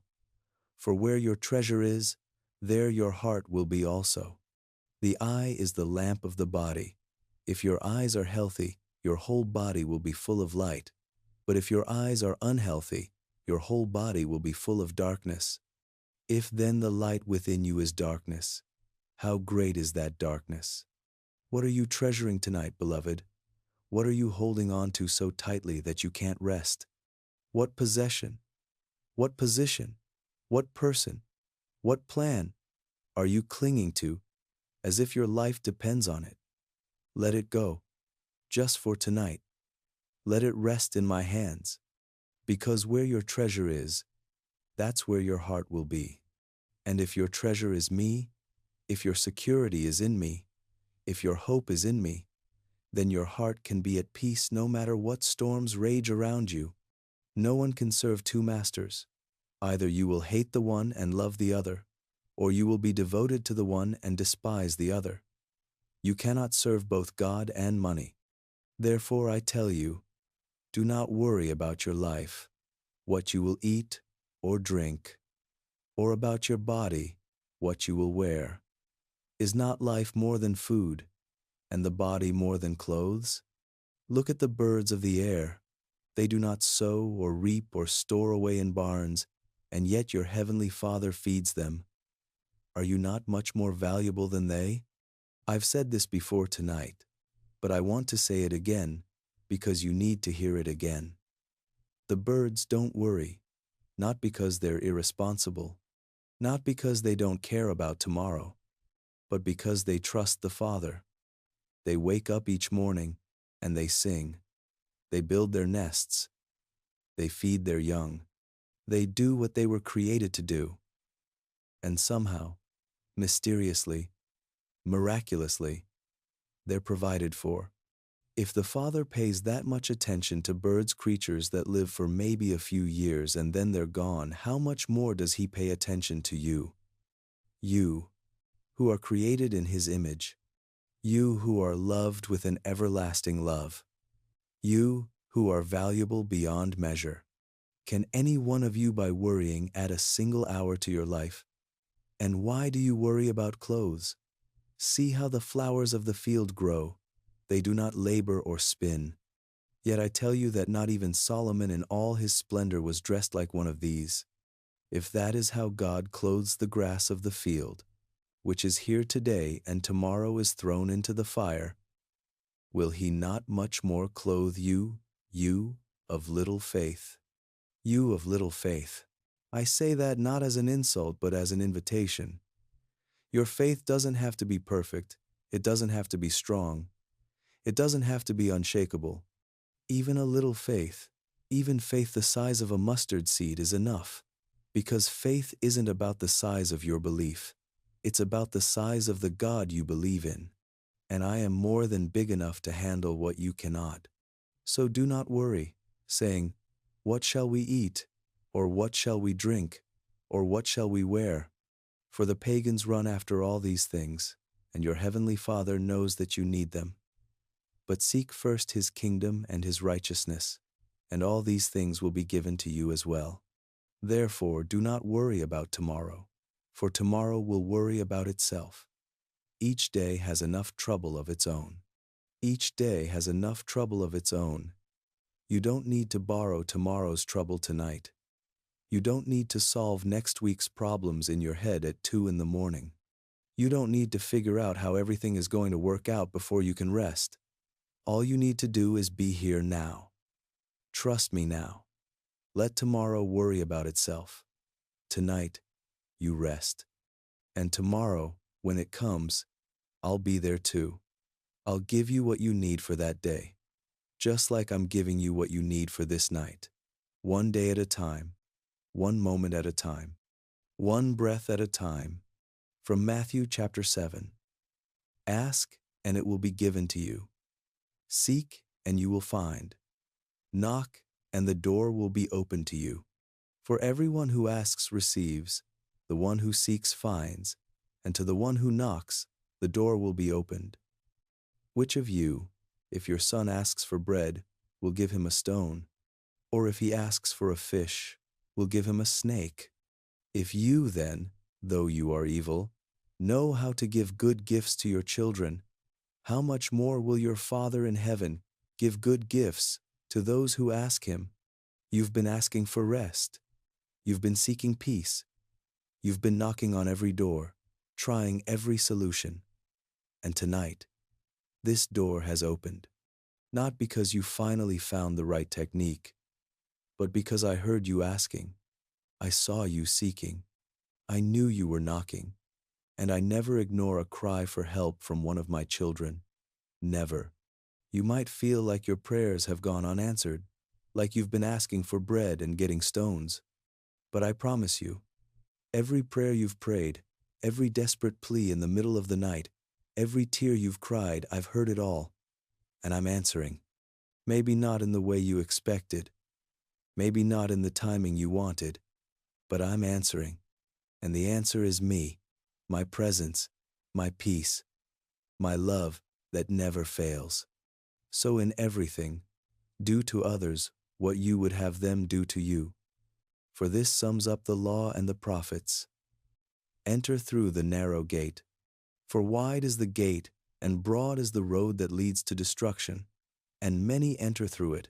But small is the gate, and narrow the road that leads to life, and only a few find it. The narrow road, the hard road, is the road of trust, of surrender, of admitting you can't do it alone. The wide road, the easy road, is the road of self-sufficiency, of trying harder, of believing you can fix yourself if you just find the right formula. Most people take the wide road because it feels safer. It feels like you're in control, but it leads to exhaustion, to burnout, to sleepless nights where you lie awake, wondering why nothing you try ever works. The narrow road feels scary because it requires letting go, but it leads to life, real life, abundant life. The kind of life where rest is possible because you're not carrying everything anymore. Watch out for false prophets. They come to you in sheep's clothing, but inwardly they are ferocious wolves. By their fruit you will recognize them. Do people pick grapes from thorn bushes or figs from thistles? Likewise, every good tree bears good fruit, but a bad tree bears bad fruit. A good tree cannot bear bad fruit, and a bad tree cannot bear good fruit. The fruit of anxiety is exhaustion, fear, sleeplessness, despair. The fruit of peace is rest, hope, joy, strength. By their fruit you will know them. And tonight, you're choosing to plant yourself by streams of living water. You're choosing to let your roots go deep into truth instead of shallow into fear. And over time, you're going to bear fruit that you never thought possible. Not because you tried harder, but because you let yourself be planted in the right soil. Therefore, everyone who hears these words of mine and puts them into practice is like a wise man who built his house on the rock. The rain came down, the streams rose, and the winds blew and beat against that house. Yet it did not fall, because it had its foundation on the rock. But everyone who hears these words of mine and does not put them into practice is like a foolish man who built his house on sand. The rain came down, the streams rose, and the winds blew and beat against that house, and it fell with a great crash. The storms are coming, beloved. That's not a threat. That's reality. Life is hard. Trials come. Pain is real. But where you build matters. If you build your peace on circumstances, on everything going right, on perfect conditions, you're building on sand. And when the storm comes, and it will come, everything will collapse. But if you build your peace on me, on my unchanging love, on my unwavering presence, you're building on rock. And when the storm comes, you'll still be standing. Not because you're strong, but because the foundation is unshakable. Let me read to you from the Gospel of John, chapter 14, where I told my disciples something they desperately needed to hear. They were afraid. They knew I was about to leave them. They didn't understand what was coming, and their hearts were troubled, just like yours might be tonight. Do not let your hearts be troubled. You believe in God, believe also in me. My Father's house has many rooms. If that were not so, would I have told you that I am going there to prepare a place for you? And if I go and prepare a place for you, I will come back and take you to be with me, that you also may be where I am. You know the way to the place where I am going. Thomas, honest Thomas, said what everyone else was thinking. Lord, we don't know where you are going, so how can we know the way? And I told him, I am the way, and the truth, and the life. No one comes to the Father except through me. If you really know me, you will know my Father as well. From now on, you do know him, and have seen him. You don't need to find your way to peace, beloved. I am the way. You don't need to discover the truth about how to rest. I am the truth. You don't need to figure out how to make your life work. I am the life. Everything you're searching for, everything you're striving for, everything you think you need to achieve or accomplish or figure out, it's all found in me. In knowing me, in staying close to me, in letting me be enough. Philip said, Lord, show us the Father, and that will be enough for us.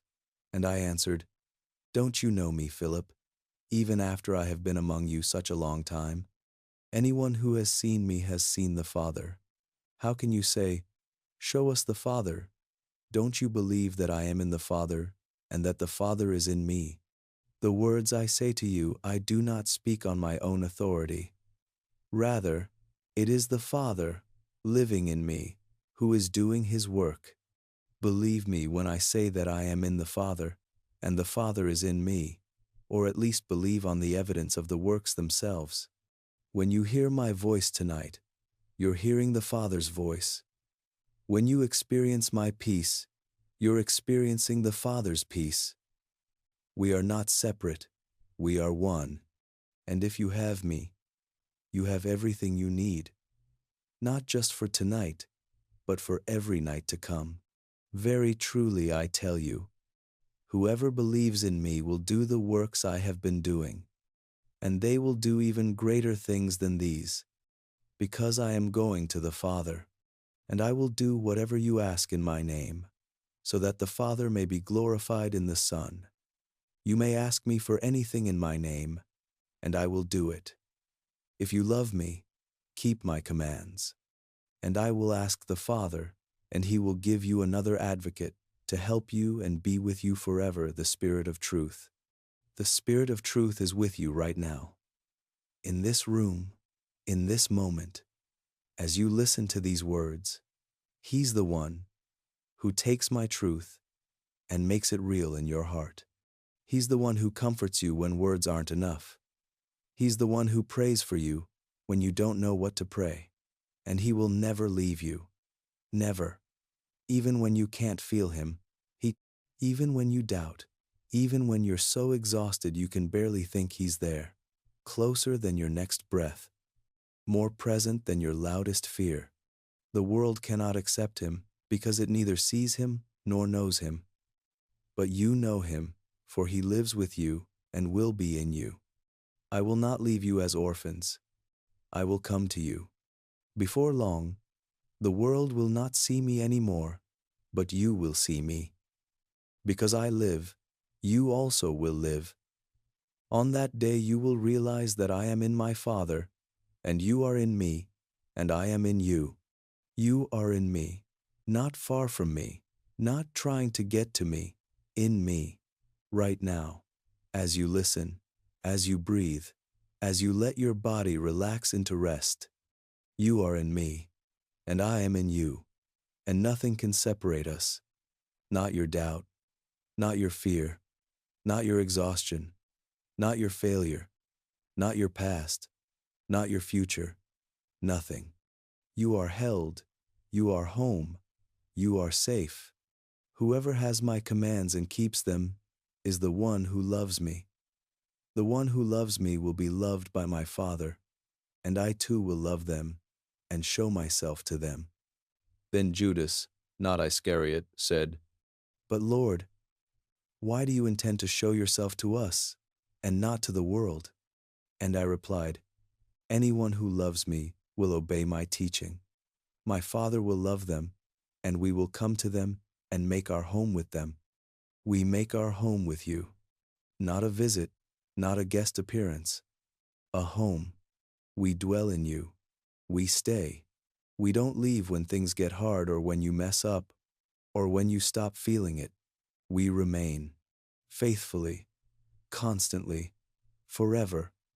Your heart is our home, beloved. And we're not going anywhere. Anyone who does not love me will not obey my teaching. These words you hear are not my own. They belong to the Father who sent me. All this I have spoken while still with you. But the Advocate, the Holy Spirit, whom the Father will send in my name, will teach you all things and will remind you of everything I have said to you. He will remind you. When you wake up tomorrow and the anxiety tries to creep back in, the Spirit will remind you of what you heard tonight. When you face a decision and don't know what to do, He'll remind you of my words. When you feel alone, He'll remind you that you're not. He's your teacher, your comforter, your reminder, and He's fully equipped to help you remember the truth when lies are shouting. Peace I leave with you, my peace I give you. I do not give to you as the world gives. Do not let your hearts be troubled, and do not be afraid. My peace, not the world's peace, not peace that depends on perfect circumstances, not peace that evaporates the moment something goes wrong. My peace, the peace that held me in that garden when I was facing the worst night of my life, the peace that sustained me on the cross when I was bearing the weight of all sin all pain, all separation, the peace that raised me from the dead. Not as a concept, not as a nice idea, but as a gift, a real, tangible, life-changing gift. Receive it, it's yours. You heard me say, I am going away and I am coming back to you. If you loved me, you would be glad that I am going to the Father, for the Father is greater than I. I have told you now before it happens, so that when it does happen you will believe. I will not say much more to you, for the prince of this world is coming. He has no hold over me, but he comes so that the world may learn that I love the Father and do exactly what my Father has commanded me. Come now, let us leave. The prince of this world, the enemy, the one who whispers lies in the dark, he has no hold over me. And because you're in me, he has no hold over you either. He can attack, he can harass, he can whisper, but he cannot have you. You belong to me, and what's mine stays mine. From John chapter 15, the passage about the vine and branches. I am the true vine, and my Father is the gardener. He cuts off every branch in me that bears no fruit, while every branch that does bear fruit, he prunes so that it will be even more fruitful. You are already clean because of the word I have spoken to you. Remain in me, as I also remain in you. No branch can bear fruit by itself. It must remain in the vine. Neither can you bear fruit unless you remain in me. Remain. Abide. Stay. That's the only instruction. Not work harder, not try harder, not be better. Just remain. Stay connected, stay close, and everything else, all the fruit, all the growth, all the peace, it flows naturally from that connection. I am the vine, you are the branches. If you remain in me and I in you, you will bear much fruit. Apart from me, you can do nothing. If you do not remain in me, you are like a branch that is thrown away and withers. Such branches are picked up, thrown into the fire and burned. If you remain in me, and my words remain in you, ask whatever you wish, and it will be done for you. This is to my Father's glory, that you bear much fruit, showing yourselves to be my disciples. Apart from me, you can do nothing. That sounds harsh, until you realize it's actually the most freeing truth in the universe. You can stop trying so hard. You can stop believing that it all depends on your strength, your wisdom, your ability to figure everything out, because it doesn't. It depends on staying connected. And staying connected isn't hard work. It's just presence, just showing up, just saying yes to abiding. As the Father has loved me, so have I loved you. Now remain in my love. If you keep my commands, you will remain in my love, just as I have kept my Father's commands and remain in his love. I have told you this, so that my joy may be in you, and that your joy may be complete. My joy in you, complete joy, not partial, not conditional, not dependent on your circumstances, complete, full, overflowing.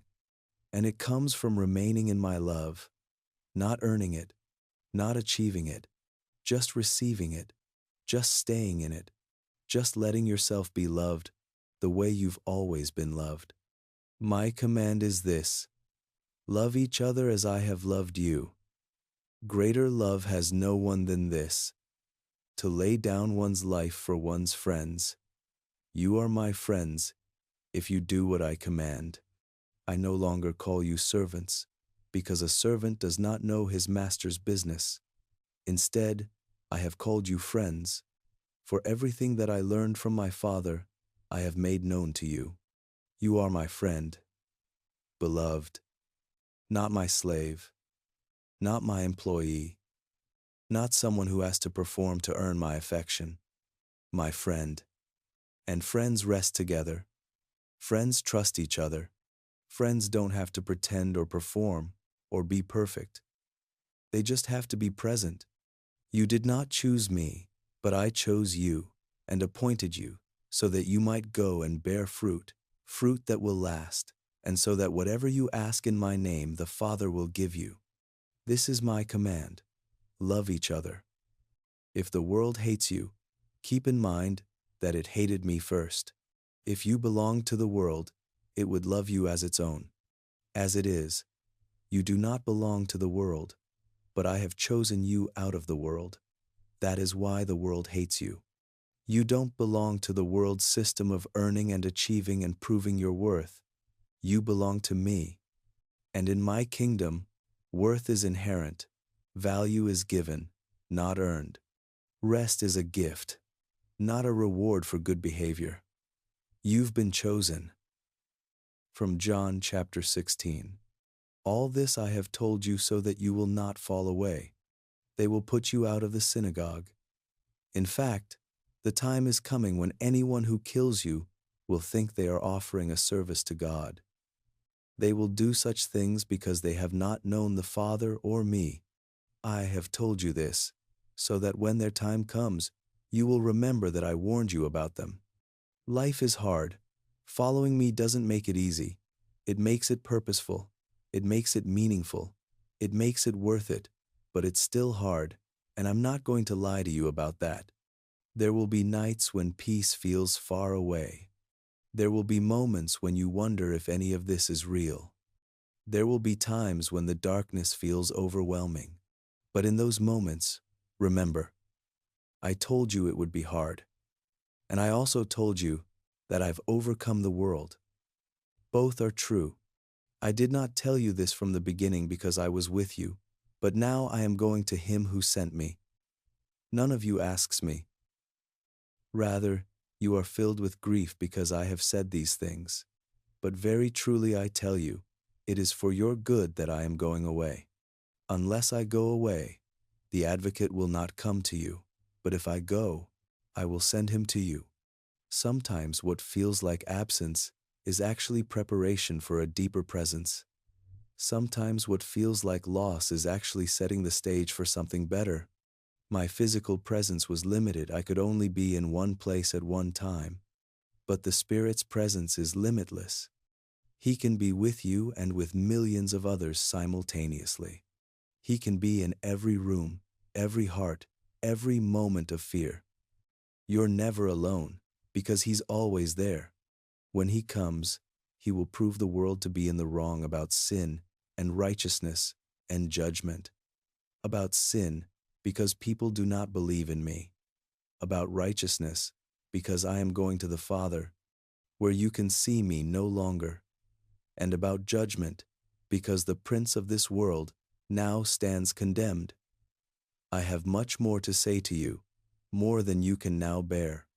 But when He, the Spirit of truth, comes, He will guide you into all the truth. You don't have to understand everything tonight. You don't have to have it all figured out. The Spirit will guide you into truth one step at a time, one day at a time, one night at a time. And right now, the truth you need is simple. You can rest.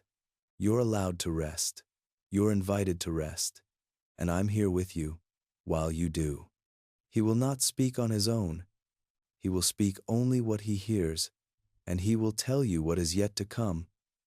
He will glorify me, because it is from me that He will receive what He will make known to you. All that belongs to the Father is mine. That is why I said the Spirit will receive from me what He will make known to you. Jesus went on to say, in a little while you will see me no more, and then after a little while you will see me. In a little while. That's how transformation happens. Not all at once. Not overnight, though tonight is a beginning. But in a little while. Keep showing up, keep listening, keep abiding, and in a little while, you'll look back and realize you're not the same person who started this journey.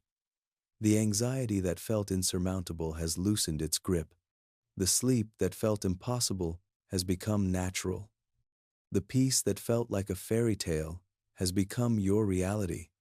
Some of His disciples said to one another, "What does He mean by saying, In a little while you will see me no more, and then after a little while you will see me, and because I am going to the Father.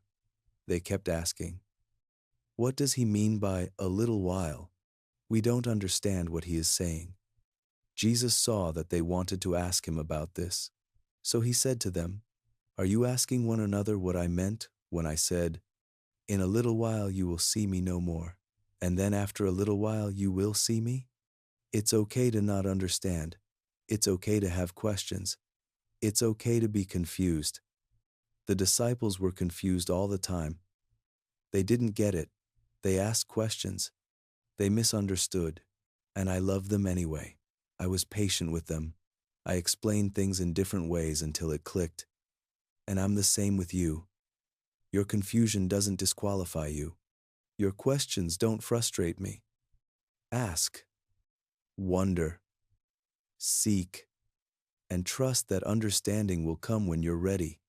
Very truly, I tell you, you will weep and mourn while the world rejoices. You will grieve, but your grief will turn to joy.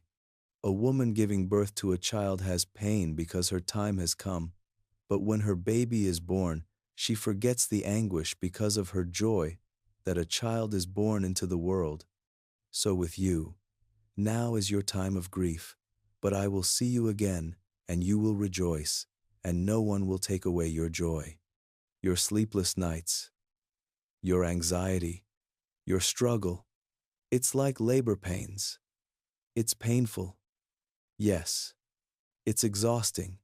Yes. But it's not the end of the story. Something is being born, a new way of being, a new capacity for rest, a new understanding of peace. And when it comes, and it is coming, the joy will be so complete that you'll barely remember the pain that preceded it. In that day you will no longer ask me anything. Very truly I tell you, my Father will give you whatever you ask in my name. Until now you have not asked for anything in my name. Ask and you will receive, and your joy will be complete. Though I have been speaking figuratively, a time is coming when I will no longer use this kind of language, but will tell you plainly about my Father. Ask for rest. Ask for peace. Ask for the ability to sleep. Ask in my name, believing that I hear you, that I care, that I'm able to give you what you need and receive. Don't just ask and then keep worrying. Ask and then receive. Open your hands, let go, and accept what I'm offering.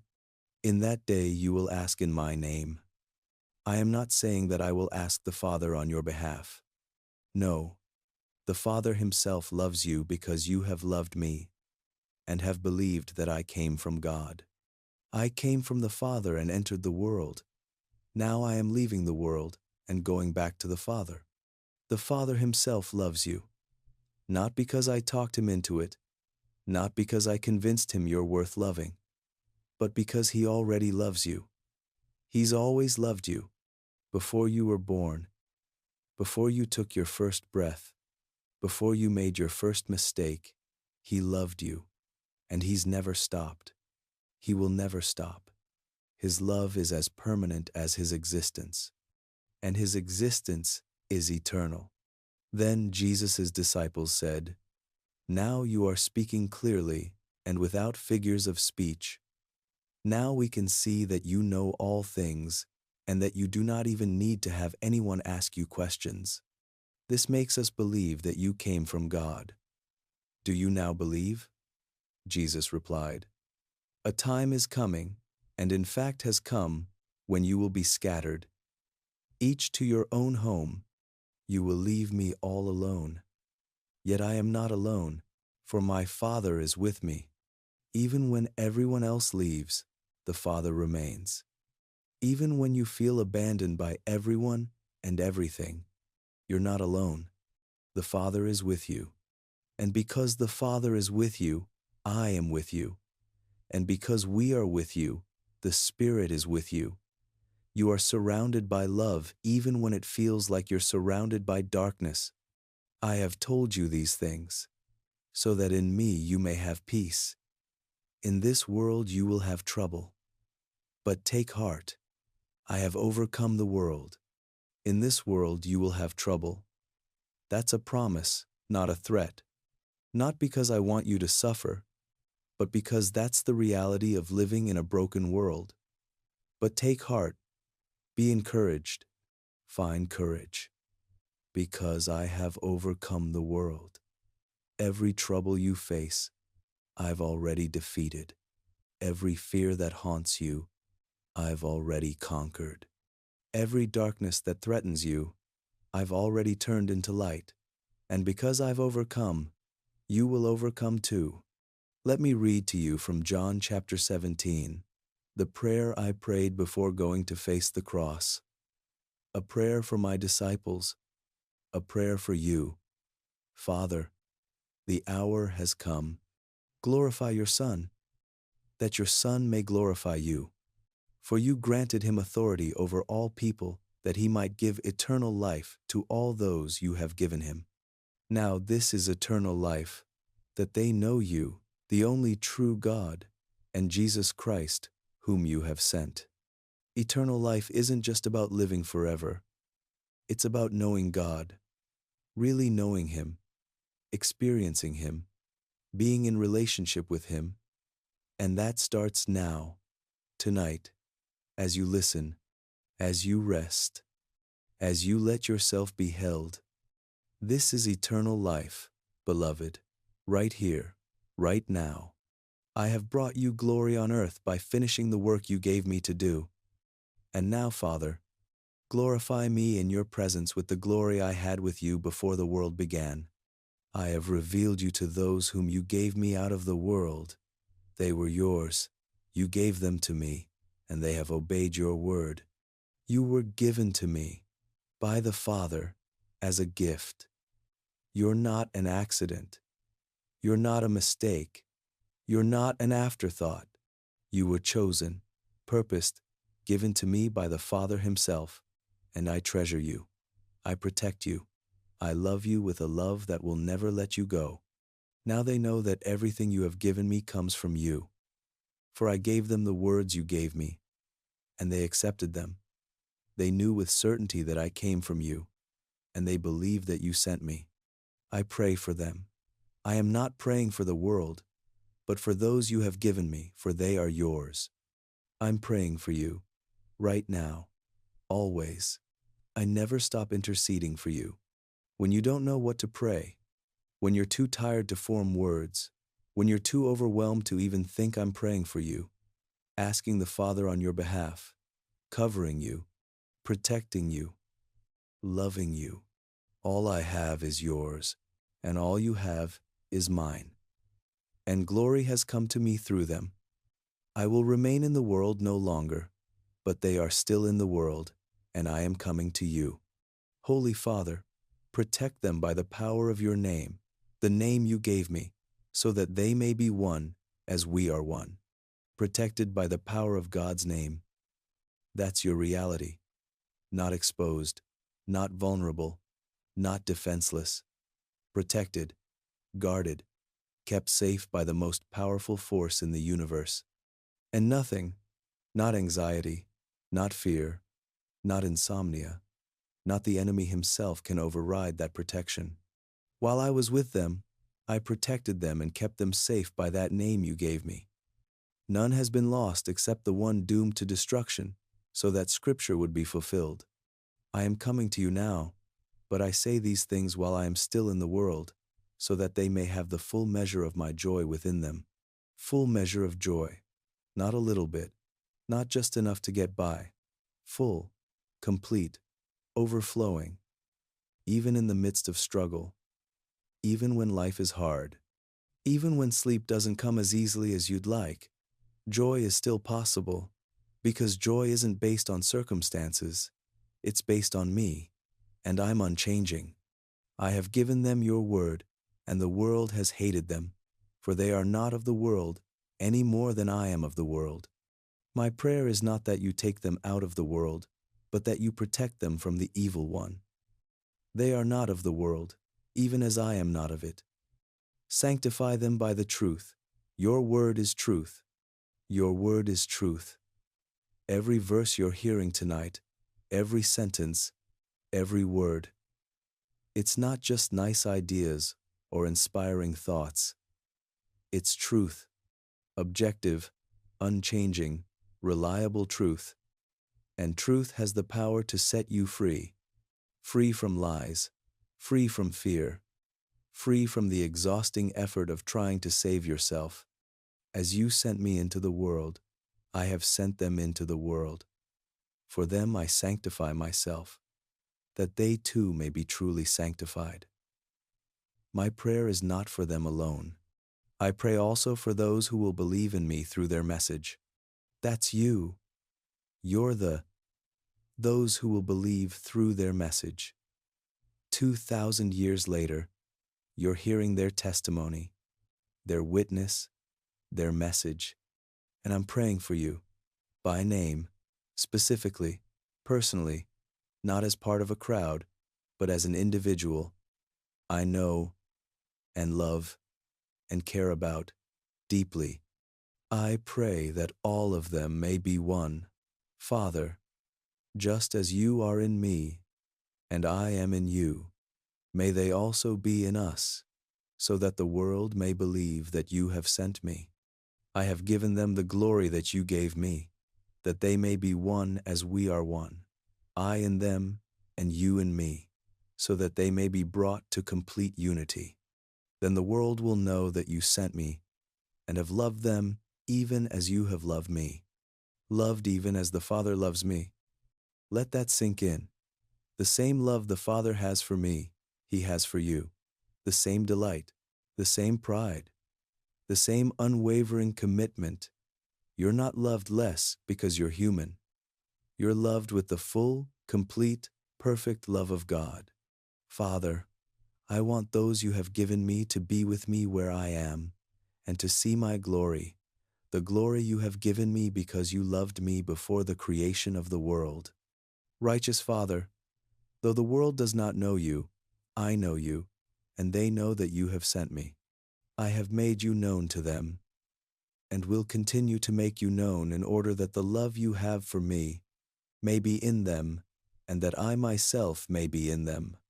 I myself may be in them, in you, right now, as you drift off to sleep, as your breathing slows, as your body finally relaxes. I am in you, and where I am, peace is. Where I am, rest is possible. Where I am, you are home. Let me read from the Gospel of Luke, chapter 12. More words about worry and trust. Then Jesus said to his disciples, "Therefore I tell you, do not worry about your life, what you will eat, or about your body, what you will wear. For life is more than food, and the body more than clothes. Consider the ravens. They do not sow or reap, they have no storeroom or barn, yet God feeds them. And how much more valuable you are than birds, more valuable than birds, more precious than anything in creation. If God cares about sparrows, and He does, He cares about every single one, how much more does He care about you? You matter, beloved. Your struggle matters. Your sleep matters. Your peace matters. To Him, to me, eternally. Who of you by worrying can add a single hour to your life? Since you cannot do this very little thing, why do you worry about the rest? Consider how the wild flowers grow. They do not labor or spin. Yet I tell you, not even Solomon in all his splendor was dressed like one of these. If that is how God clothes the grass of the field, which is here today, and tomorrow is thrown into the fire, how much more will He clothe you, you of little faith? You of little faith. But little faith is enough. A mustard seed of faith is enough. You don't need mountain-moving faith to experience peace tonight. You just need enough faith to keep listening, to stay present, to let yourself be held, and do not set your heart on what you will eat or drink. Do not worry about it, for the pagan world runs after all such things, and your Father knows that you need them. But seek his kingdom, and these things will be given to you as well. Do not be afraid, little flock, for your Father has been pleased to give you the kingdom. Little flock, that's what you are. Not alone, not isolated, part of a flock, part of a family, part of something bigger than yourself. And the Father is pleased, not grudging, not reluctant, but pleased to give you the kingdom. Everything you need, everything that matters, everything that leads to real life, he wants to give it to you. He's not withholding. He's not making you beg. He's pleased to give. Sell your possessions and give to the poor. Provide purses for yourselves that will not wear out, a treasure in heaven that will never fail, where no thief comes near and no moth destroys. For where your treasure is, there your heart will be also. Be dressed, ready for service, and keep your lamps burning, like servants waiting for their master to return from a wedding banquet, so that when he comes and knocks, they can immediately open the door for him. Keep your lamps burning. Stay connected. Don't give up. Don't let the flame go out. And when I come, when morning comes, when healing comes, when breakthrough comes, you'll be ready. Not because you worked so hard, but because you stayed present, you kept showing up, you kept listening, you kept trusting, even when it was hard. From the Gospel of Mark, chapter 4, the parable of the sower. Listen, a farmer went out to sow his seed. As he was scattering the seed, some fell along the path, and the birds came and ate it up. Some fell on rocky places, where it did not have much soil. It sprang up quickly, because the soil was shallow. But when the sun came up, the plants were scorched, and they withered because they had no root. Your heart is soil, beloved. And tonight, seeds are being planted. Seeds of truth, seeds of peace, seeds of hope. What kind of soil are you? Are you hard and packed down from years of trying to do everything yourself? Let yourself soften. Are you rocky and shallow, only receiving truth when it feels good but abandoning it when things get hard? Let your roots go deep. Are you thorny, letting worries choke out what's being planted? Let the worries go.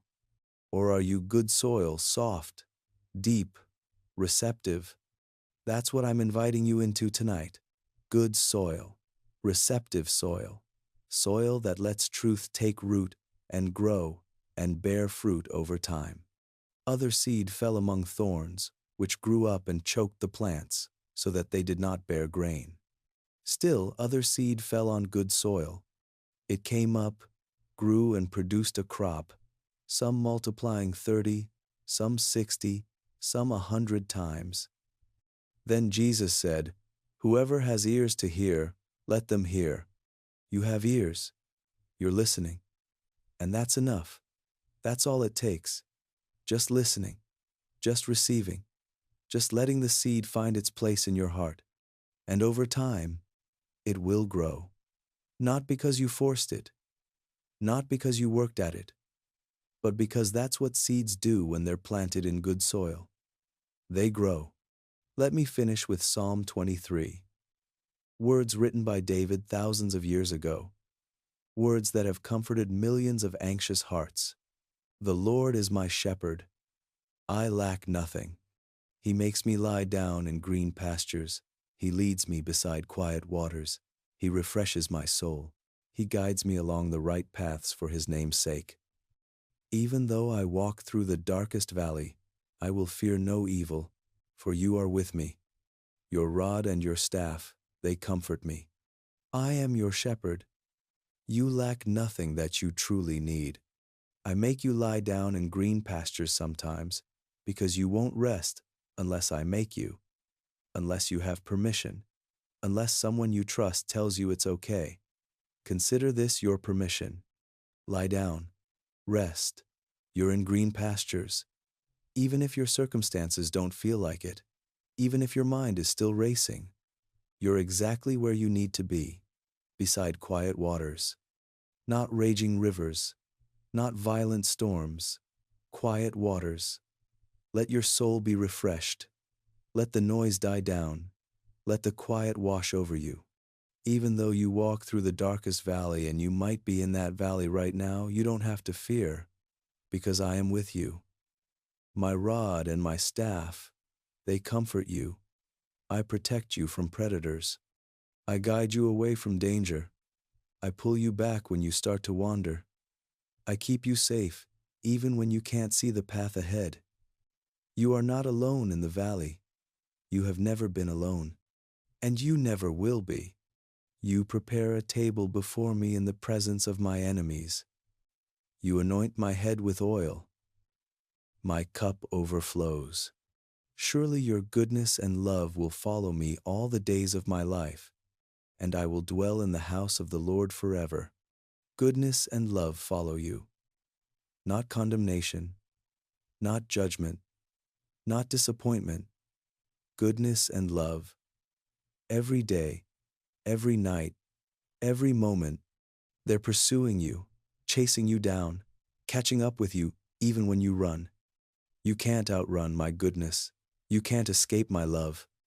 They will follow you all the days of your life, and you will dwell in my house forever, not as a guest, as family, as someone who belongs, as someone who is home.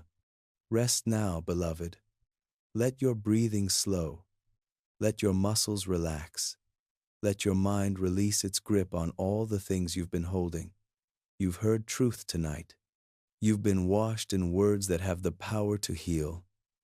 You've been reminded that you're not alone, that you're deeply loved, that rest is not just possible, but promised.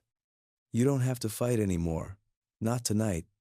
Tonight, you surrender, you let go, you trust, and you sleep like you're held. Because you are, I've got you, and I'm never letting go. Peace, beloved. Deep, lasting, soul-restoring peace. Sleep now. I'll keep watch. I always do.